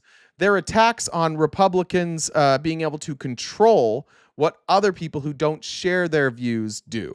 But in Kamala's America, under Kamala's bill, that would be off the table. And I can point to thousands of other hypothetical examples and not so hypothetical examples of where this would come into play. So if you or someone you know is being tricked into thinking that you've got to vote for Kamala Harris because she's the nicer person, she's the more righteous person, I'm sorry, that assumes facts, not in evidence. You didn't put any facts in evidence, you dumb dick. You said she's not the nicer person. She's the more righteous person. You don't have evidence for that. We have our eyes. We have what Donald Trump has said and what she has said. We have their entire history, and we know that one person is significantly better than the other. If you assume that you can vote for Kamala Harris and not really seriously threaten religious liberty, you are sadly mistaken. You are sadly an alarmist. There's only 2 more videos, guys. Don't worry. We're almost there. Is this the same video? Hold on. The way I labeled this, I don't know if it's the same video. You know, is yes, same video. Sorry, one more video. And now here's his closing statement where he's just going to let you know that the people that are being persecuted the most are the Mormons, white Christian religions. That's who's really being persecuted in this country. Today, we're persecuted much more for the fact that many of our church's teachings and our core doctrines are just incompatible with the woke, radical, progressive agenda. He's saying we're persecuted more now as Mormons than before. Mormons were run out of the state of Missouri. There was an extermination order on Mormons. The U.S. military marched on Utah to undo polygamy. And you think that now because we use pronouns, like other people use pronouns and people accept members of the LGBTQ community, that now you're being persecuted more? We're not allowed to be bigots anymore, and that's the worst. Doctrines are just incompatible with the woke, radical, progressive agenda. And so that's the basis of our persecution today. If you elect Kamala Harris as our next president, I'm from Utah. You are sowing the seeds for the destruction of the Religious Freedom Restoration Act, and with it, religious freedom itself. We don't want to be the weak link between our ancestors and our descendants. We don't want to be the weak link who facilitates enemies of religious freedom, those who would persecute us, those who would punish us for what we believe. Not now, not ever. Who the fuck is punishing the Mormons and the Christians? This is so weird. The Oppression Olympics trials is wild. Yeah, like this is all fake persecution. Nobody's being persecuted. But the thing is that the Republicans can't run on anything because the guy that's in charge of their party right now is a fucking moron, and he doesn't have anything to run on. So they just have to scare you all the time. And now they're using this fake religious persecution as a way to justify voting for Donald Trump. None of this stuff is going to happen. Literally not one thing that they've brought up here and said that was going to happen under Kamala Harris, not one of those things is going to happen. And I know this because, one, she's hasn't proposed any of it. And two, because it wouldn't pass Congress. None of it would. None of the things that he's talking about would pass Congress. Joanna says, I know something you can tap. Thank you. I assume she meant the screen. We all know something everybody can tap. You can tap the screen. Yeah, it's the war on Christmas all over again. Who said that? Celta Broad. Yeah, exactly. It's the war on Christmas, this fake war. They have to convince themselves that they're victims in order to justify voting for a piece of shit. Like they've created this now alternate reality where Mormons or white Christians are somehow the victims of a corrupt government because you guys won't allow us to be bigots anymore. I close by telling you that it's my personal view, rooted in the scriptures and rooted in my own faith.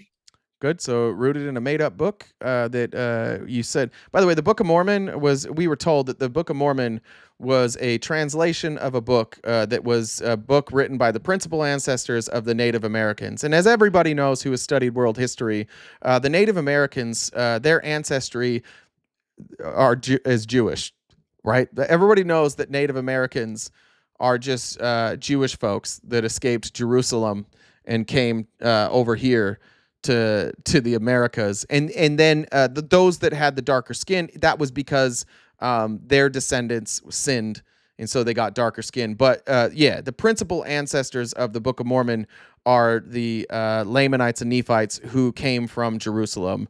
So despite records that show that it's more likely that that people from the Americas were descendants of Asia. We know from the Book of Mormon, and this is again, his ideology is rooted in that scripture, that says that that in that book they fought wars with steel swords. Well, there wasn't steel. We didn't have steel. There was no steel. That they rode on horses. There weren't horses. There's a lot of ex-Mormons will get tattoos of something called oh shit. Somebody help me. What's the fake horse called? Do I have any ex-Mormons in here? Somebody help me here. I know it's not Zephyr. It's not Zephyr. Taper. Thank you. Jade, I love you. Celiac, thank you. Taper. Look up a tape eater. It looks like an anteater. And Mormon apologists have used the existence of tapers as a way to say, that's probably what they meant by horses. Meaning that, all the people that were fighting these wars must have been, 2 feet tall. A taper is very small. You don't saddle up a taper and ride it, right? The amount of things in the Book of Mormon that are just absolutely, unequivocally untrue. And Mike Lee, with this angry-ass face. By the way, does that look like a sane person to you? Look how angry he is. He's like, my beliefs are rooted in scripture and my own faith. Well, your faith is based on a book that categorically is fake. Your church and your faith in the founding prophet, who was a communist, by the way, and a polygamist and a human trafficker and a sexual abuser of both women and children.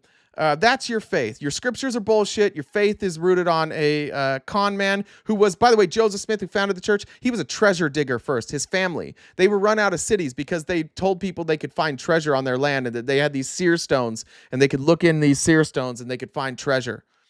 And then he found treasure. It was a book, and then he translated that book. And by the way, the book was said to have been written in Reformed Egyptian. Not true. Not true. They've looked at writings, copies, and it's not Reformed. It's not Reformed Egyptian. It's gibberish. It's absolute gibberish. Anyways, that's where Mike Lee is rooting this in. So he concludes by, again, he said, I have all the facts in the world. He has given no facts, and then he closes with not this. Now, not ever. I close by telling you that it's my personal view, rooted in the scriptures and rooted in my own faith, that America is indeed a special land. It was a land set aside for a free, prosperous people, a group of people who would be free from tyranny as long as they were not full abortion stance. Today, as long as they were not iniquitous. That's the idea. I mean, it's just it's an insane thing. If anybody wants to have their faith, that's fine. But you're trying to tell us, you've told us all these awful things about Kamala, and at the end, you're like, my proof is my belief in this book and my belief in a faith that is an obvious fraud. Get you some business says, if voting for Kamala equals destruction of religious liberties, fuck, I may vote twice. Swish says, Mormons, chocolate, no, tattoos, yes. No, it's the opposite. Mormons aren't supposed to have tattoos, but they just lost that battle, and so they've kind of just looked away from it. When I was growing up, it was definitely part of the doctrine that you did not get tattoos because your body is a temple. Hey, Kirsten. Kirsten knows. There's one of my favorite ex-Mormons. And we can't eat chocolate. In fact, chocolate, soda, all that shit's fine. Just not coffee for some reason. Jamie says, no need for 40 minutes. 5 minutes at a time works great. Thank you. Heather, thank you for the donation. There's no message with that. So I apologize if you meant to send a message. Did I get all these? Oh, good. Sal's back. Sal says, is that what they're calling it now? A treasure digger? They are calling it that, Sal. That's exactly what they're calling it. All right. Is there people in the box still? Who's in the box? Matt, what's up, man? T-Ho, what's up, man? Did you say T-Ho? I like that. T-Ho. Not a lot, man. I was just reliving my Mormon past here. It was an enjoyable day. Yeah, Mormons are a bunch of bullshitters. So I agree. They find a book digging. I don't even know. That makes no sense to me. I found this book in the dirt. Well, would it help to know that he didn't find it in the dirt? An angel led him there. And then he dug up a book. Then he dug it up, yeah. But besides shitting on Mormons for a second, yeah. Well, it seems to me that a bunch of on the Democratic side, a bunch of turned into doctors calling for the records of Donald Trump. Why would that make you a doctor? After Joe Biden refused for 4 years to give up his medical records. He didn't refuse to give up his medical records? I just find it funny that the same people excuse me. Donald Trump is the one who has always refused to give up his medical records. Joe Biden didn't. Joe Biden gave up. Joe Biden gave his medical records every year. You know who the one person who isn't giving their medical records and the one person who doesn't give any of their records is Trump. Yes, he won't give his medical records. He won't give his taxes. He won't give his school transcripts. Everybody else plays by the same rules. Trump doesn't. And then you have the audacity to come on here and try and say like liberals are a problem. The same people that said Joe Biden was okay for 4 years are now calling Trump too old. That makes no fucking sense. No, he said he's insane. He's absolutely insane. Have you heard this? Yeah, that makes no sense. When you guys lied for 4 years, where are you at? Where are you at? Because you said Joe Biden. You were onto it. You were smart. You were ahead of the game.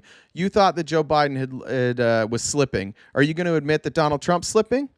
No, because so then you're going to do the exact same thing that you're accusing us of doing.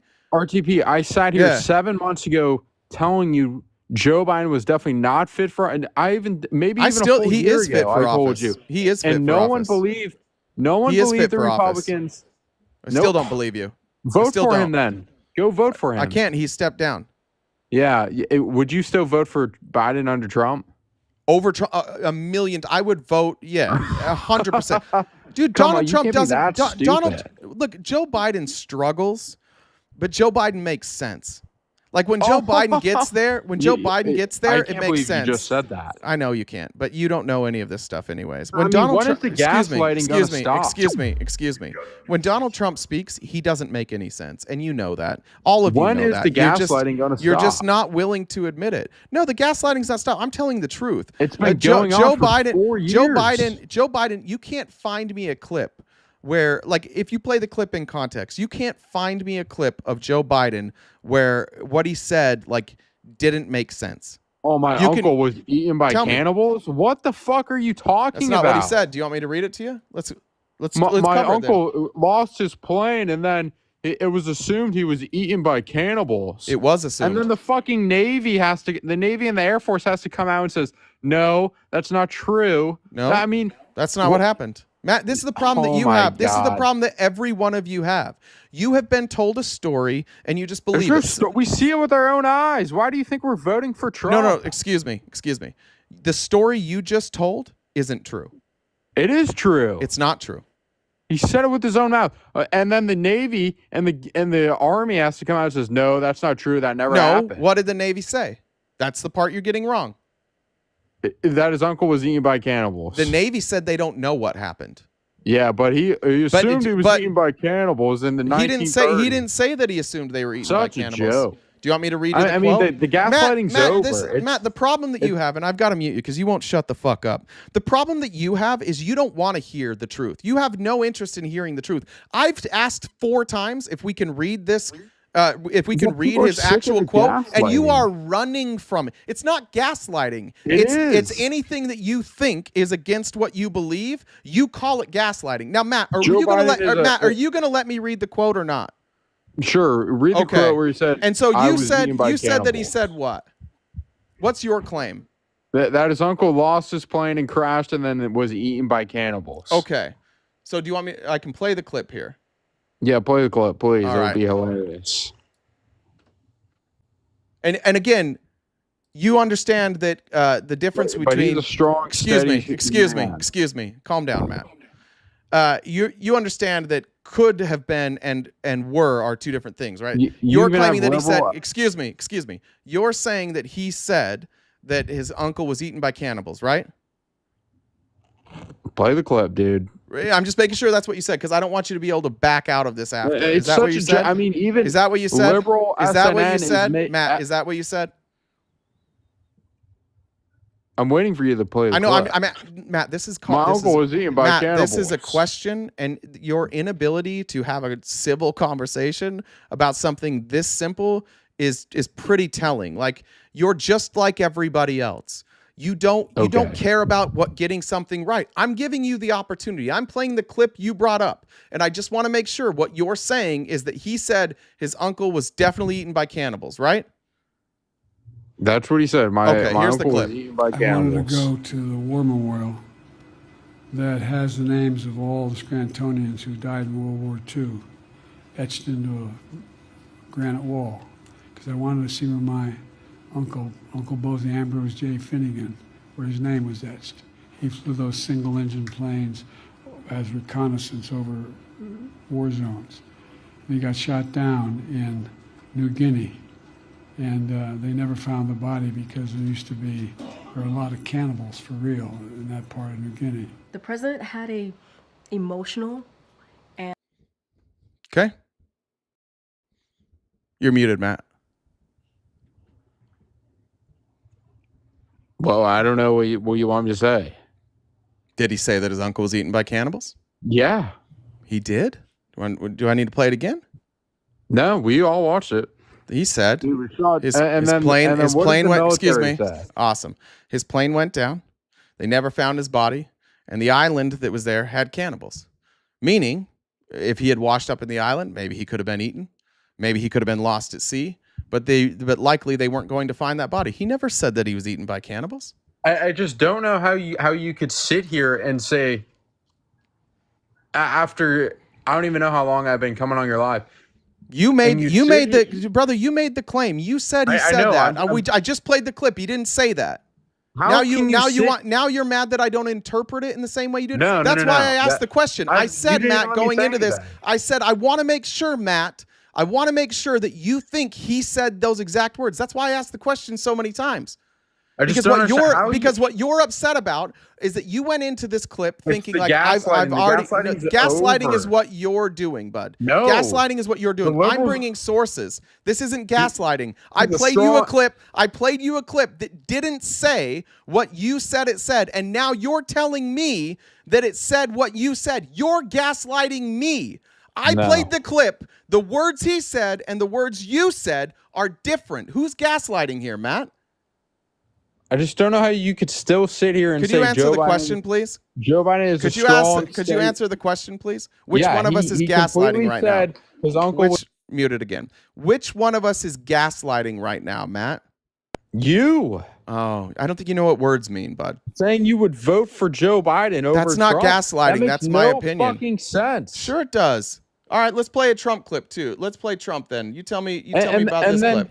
And then they're running a clip on the news saying Trump struggled to stay confident listening to a song. I mean, they fucking lie over and over. 2 people passed out. He wanted to play a song. It's such a fucking joke. Excuse me? You think that it's a complete fucking joke, dude. Wait, excuse me. Excuse me.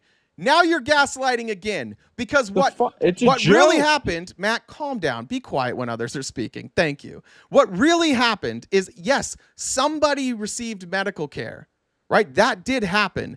But at the end of the event, Kristi Noem said, it's time for questions. Do you want to do questions? And he's like, nobody wants to have questions. And then he sat there for 40 minutes and he played his playlist. No, he didn't sit there for fucking 40 minutes listening to a song. Do you not know that? You really don't know that? Matt, he sat up on stage for 39 minutes. He stood there for 30. That's just the truth. Yeah, he stood there for 40 fucking minutes. Yes, that's what happened, Matt. Great song. No, it was multiple songs. He played his whole playlist. I mean, dude, people are fucking sick and tired of hearing Joe Biden was okay. The same people telling you that Joe Biden's okay are the same people saying Trump is not okay. You are being confronted with facts right now, and you are running from them. You're an idiot. Like anything. Matt, you're just a dumb kid. I'm here to help you, dude. I'm here to get you out. You're just a dumb kid. Yeah, that's what you are. I'm here to get you out before you go in too deep, dude. Matt, I left. I already left this shit because I'm an adult and I'm not going to be fooled by a moron. But you're fooled every day. You are fooled by a moron. You are now. Yeah. Oh, you're doing exactly. I just played like 2 hours of the cult that I used to be in, talking about the cult that they're in now, and how ridiculous it was, and how disconnected from reality they are, and how when they're confronted with things, when they're confronted with things that are obviously true, they close their eyes and say nuh-uh. And that's what you're doing right now. Are you denying, Matt, that Donald Trump sat on that stage for 39 minutes and played music? You're saying that's a lie? Because I can play the video for you. I can play all 39 minutes of him sitting there listening to music. Do I have to play that, or can you go do your research? The same people that told you Joe Biden's okay are muting you again. Can you do I need to play that for you, or can you do your own research, Matt? Why won't you vote for Biden? Can you do your own research, or do I have to play it for you, Matt? No, we're not playing. I want to know why you're not voting for Biden. All right. Well, if you're not going to answer questions, have a good day, bud. I don't care. God damn.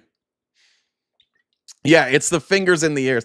The funny thing about people in cults is that they never know they're in cults. They never know. Like, I'll never be in a cult again. It's so easy to identify. Once you're out, once you've done the work, you're like, oh, shit. What's up, Jimothy? Bro, you're still in a cult, bro. You're still in a cult. Okay, explain how I'm in a cult. Dude, you're still believing this stupid shit, okay? Like what? No matter what you believe, the Niners are still not going to win a damn thing. Jimothy. God damn it. Cam hit it that time. God damn it. Good call following up Matt. Matt, go watch the clip. For 40 minutes, he sat there. Should we pull it? I bet I can. I mean, we can find it. Let's go here. I mean, it's crazy. It's crazy that Matt will come up here and just deny that Donald Trump sat there for 40 minutes yesterday. Yeah, there's like a sped up. Oh yeah. I saw this on Twitter. Let me find. I'm sure I can find it. Somebody sped it up. How am I even going to look this up? Let's see. To the White House. Thank you, everyone. All right, hold on.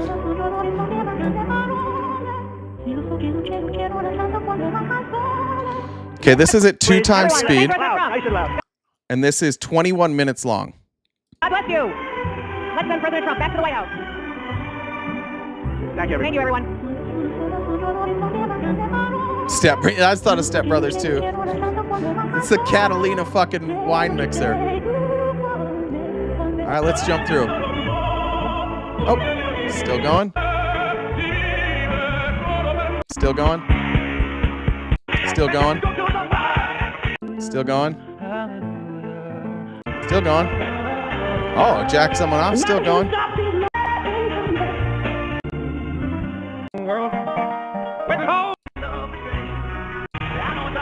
Anything else, Matt? By the end, they look at Kristi Noem by the end.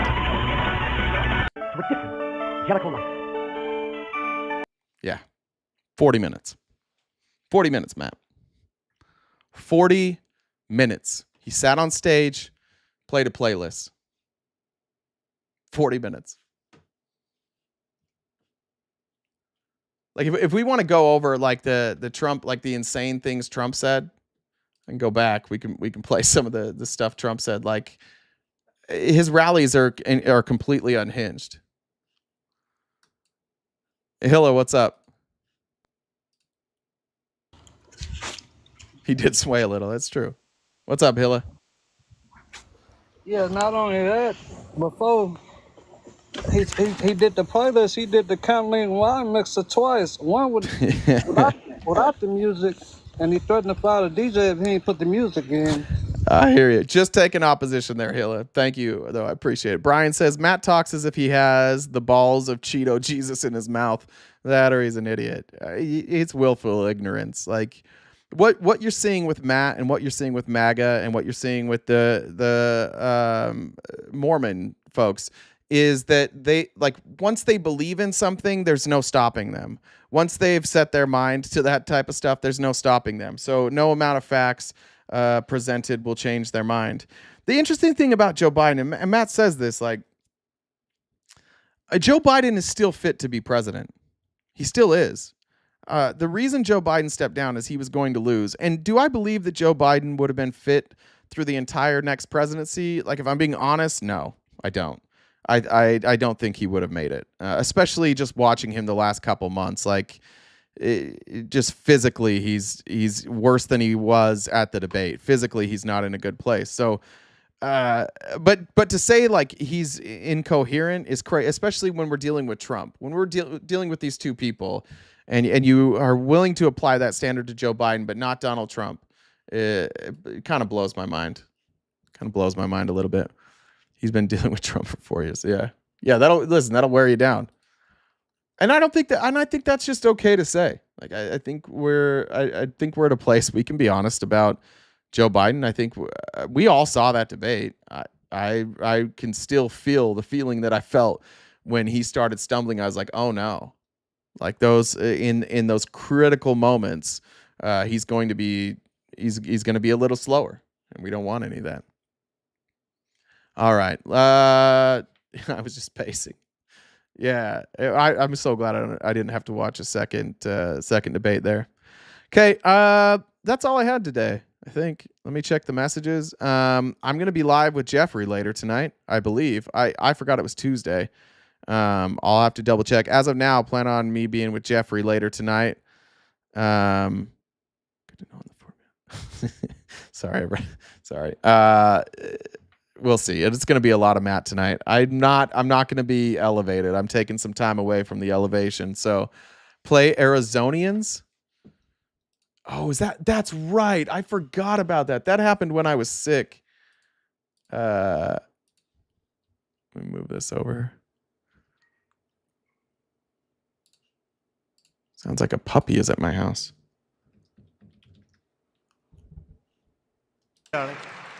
Also, we have many. Okay, so this is Trump reading from a teleprompter, which you remember, he doesn't read from teleprompters, right? But then explain this. Thank you, darling. Also, we have many Azerasians in our room. We have some incredible people. I forgot it was Azerasians. I forgot that's how I pronounced it.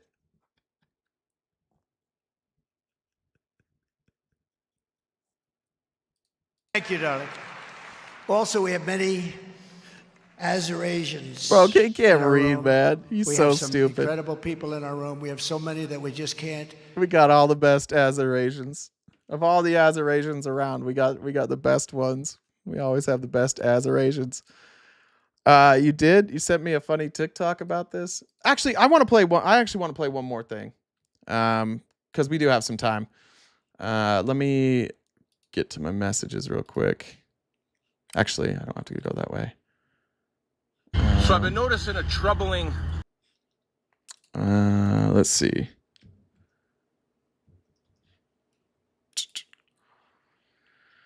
Give me 1 second, just because while we're dunking on dummies, I felt like this is a good time to play this video. This is our friend Law of the Wild. Earlier today, and somebody was making some really. Oops. Where did it go? Hey everybody, I'm outside. Wait, did I go too far?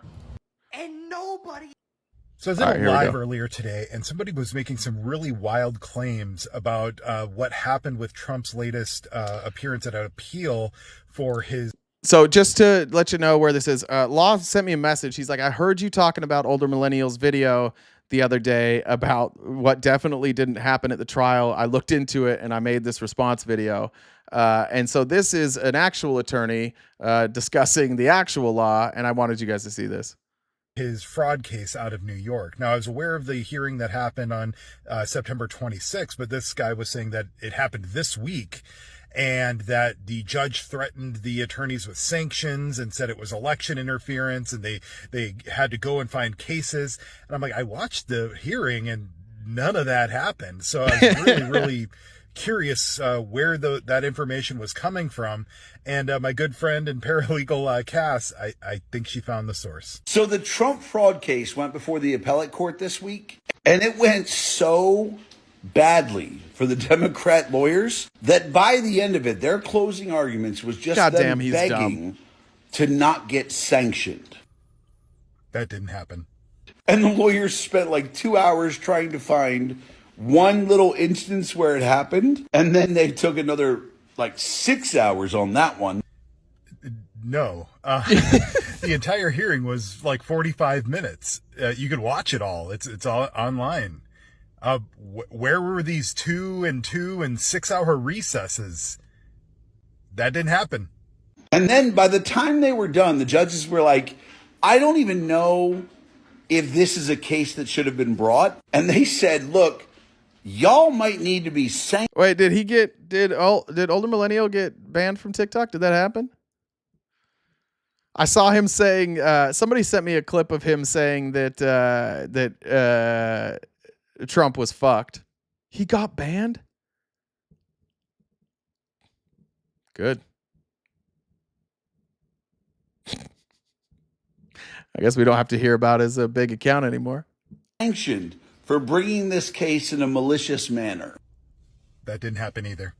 In fact, at the end of it, when they got to give their closing arguments, instead of arguing the value of their case, they actually just said at the end, we hope that the court will take into account that lawyers need to be able to bring cases like this without the threat of sanction. Now, this did happen, but not like that. Let's take a look. They did what they were supposed to do. They did what they had to do. To sanction them is just wrong. No, so that's attorney Brian Isaac, who is talking about, how unjust it would be to sanction the attorneys, but he's not talking about the state of New York. No, he's talking about Trump's attorneys, because Trump's attorneys were sanctioned $7,500 apiece for filing frivolous motions, repeating arguments that had been previously prohibited from arguing in the past. And they were seeking to have those sanctions reversed by the court. Yeah, so just about every single thing said in that video is incorrect. There were no opinions issued. There were no threats about election interference. There were no threats of sanctions against the state of New York. There were no recesses for the attorneys to go find cases. And there was no opinion issued. So I would be very cautious about parroting the information that you see in this video. I like I haven't seen the Law of the Wild thing at the end there. I love Law of the Wild. That guy's just dumb. Just honest to God, he's dumb. He's incredibly confident. He speaks well, and all you have to do, I've said this a million times, if you ever find yourself short on money and you don't have a conscience and you can speak well, start making MAGA content. It doesn't matter what you say. Just make sure that you're saying bad things about the libs and talking about how great Donald Trump is, and you'll do really, really well. Older Millennial didn't get big because he's smart. He got big because he's loud and he says the shit that all the other dumb people think. And the dumb people are like, hey, that guy thinks the exact same things as me. He must be smart, because they don't know that they're dumb. And then you just got a bunch of dummies bragging about the fact that they've got an army of dummies. It's terrific. It's really great stuff there by Older Millennial. Fuck that guy. If he ever wants to debate again, I'd be happy to do it though. All right, let me check comments one more time and then we'll get going. Jeffrey, I see you here. What time are you planning on going live? He posted yesterday. Okay, so it was just one. It wasn't like a permanent ban.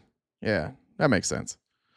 I'd imagine it takes a lot to get a permanent ban like that. 4 p.m. live. All right, 4 p.m. Pacific Standard Time. We will be going live. Make sure. Got that. Oh, yeah. So Brandon said, can you check 270 to win polls? Not looking good. I don't know what you're talking about. Sorry, I guess we can expand this real quick. These are the, this is from Real Clear, which I use generally for my polls. These are the swing state polls. Michigan has Harris +1, Trump +1 there. Texas has Trump +5, North Carolina Trump +2. Harris up nationally +2, Pennsylvania Trump 3. Now, both of these, Rasmussen and Trafalgar are horrific polls that are oversampled for Republicans. They haven't been right in like 15 years. So remember when you see this, there's an R next to it, and Rasmussen is a Republican poll. And there's somebody gave us the stat the other day, but it's some incredible amount of money that the Republicans are spending on polls this time, which is weird. The type of polling that is very partisan. Here's what this is what it boils down to. Republicans have to find a new group of voters because they've lost some that they're not getting back. And who they've chosen to target are Matt. If we're being honest, like Matt, that's who they're targeting. That's why they're going on all the bro podcasts. That's why they've embraced Elon. That's why they've embraced crypto. And that's what this election is going to turn out to be. Can Kamala activate the never Trumpers and also the black vote? And then can Trump activate a new group of voters, which is, my lives violate? Why? Because I talked bad about Older Millennial. Guys, toughen up. Or Matt, maybe it was about Matt. I just got flagged for harassment. That's silly. You silly gooses. Anyways, I don't know if Trump can pull that off. If he can, if these polls are right, then that's where they're seeing gains. But when I look at these polls and I see who's being sampled, he's not gaining in those areas. He's gaining it in Republican stronghold areas. That's where he's strongest. So it's not reflected in these polls. Is it possible that he could win? Yeah, that's how he won in 2016. There was a group of people, the incels, that basically nobody counted on showing up, and they showed up. So if he can pull off another incel voter base that isn't reflected in the polls, fine. But I'm not going to trust a Rasmussen or a Trafalgar. They haven't been wrong, or they haven't been right in over a decade. They're consistently wrong. But even then, Trafalgar can't even get Carrie Lake to win. +4. That's the closest she is +4. Every other Arizona Senate numbers has Gallego up 10. Yeah, I'm looking at these nationals. CBS has Harris up 3. ABC has her up 2. Yeah, I do. I just don't share the skepticism on the polls. Arizona, I think, has a real chance to go Trump anyways. So that one's not surprising for me. Yeah, I mean, Trump has to win Arizona, Pennsylvania, and North Carolina, and he's doing well in those states right now. We'll see. It's hard for me to imagine because the other part of the top of the ticket there is bleeding. Carrie Lake is down 10. What's his dumbass name in North Carolina? Holy shit, I can see his face. That's too sad that I can see his face. What's his North Carolina guy's name? Yeah, I Am Politics Girl is great. Why can't I remember his name? Mark Robinson. Thank you. He's down 10. Even in Pennsylvania, if we go and we look at the Senate polls in Pennsylvania, and this is why these are, we've covered before, this is why they're confusing. Slotkin's dominating in Pennsylvania. 3, 5, 2, or 3, 5. Sorry, why am I getting Pennsylvania? Sorry, that's Michigan. Pennsylvania. Casey 2. Why is it only giving me? There we go. Casey +2, +4, +2, +4, +8. Like, she's winning all the polls, but then somehow Trump is winning. I have a hard time figuring that out. Yeah, thank you guys. Thanks for the correction on that. These are very confusing polls. My same friend, my Mormon friend who used to run campaigns, I was asking about these yesterday because Arizona, Trump is winning, but like the next part of the top of the ticket is going to lose by 7. How does that happen? If we go to Michigan, same thing. Trump's close in Michigan. Slotkin's winning everything in Michigan. So I don't know. How's California looking? Schiff way up. Okay. I wanted to say in Florida, Scott's way up. Yeah. They just don't make a lot of sense to me. We'll see. Maybe there's a group of people who aren't going to vote down ballot, but are going to vote for Trump at the top. I have no idea, but I have a hard time believing those polls. If those polls are correct, it would be unheard of that you had that big of a discrepancy at the top of so many tickets. So, all right, guys, I will see you at 4. Jeffrey's live. Thank you so much. We hit our donation goal. I'm feeling great. I feel hydrated. I probably lost like 5 pounds this weekend, so there's a benefit. Greg, which I think is ZPEC, says 300% advantage in mail-in voting. It was 273% in 2020. See my latest video. All right, ZPEC, I'll check that out when I'm done. I agree. I think the indicators for Kamala look strong, but we should definitely not rule out a Trump victory, and we should vote as if we're down. I agree with that all the time. Thank you to the moderators. I think Ashley was the one doing the outline today. If you want a copy of all the videos I shared on the outline, join the Discord. If you haven't joined the Discord yet, shoot me or any of our moderators a direct message on TikTok. We'll get you an invite to the Discord. You can hang out there. We'll be streaming. We'll have a couple evening streams coming up. I know we have the Fox News interview with Kamala. Trump is doing an interview with somebody. We'll probably do that one. And then you can follow me on Twitter and on Instagram. While you're on Twitter or Instagram, if you share my videos and stuff, that'd be really, really cool. It helps me grow. And I think that's it. Thanks, everybody. He backed out today. Oh, what an idiot. What an idiot. And yeah, now I'm going to play 40 minutes of my playlist on the way out. All right, guys. We'll see you in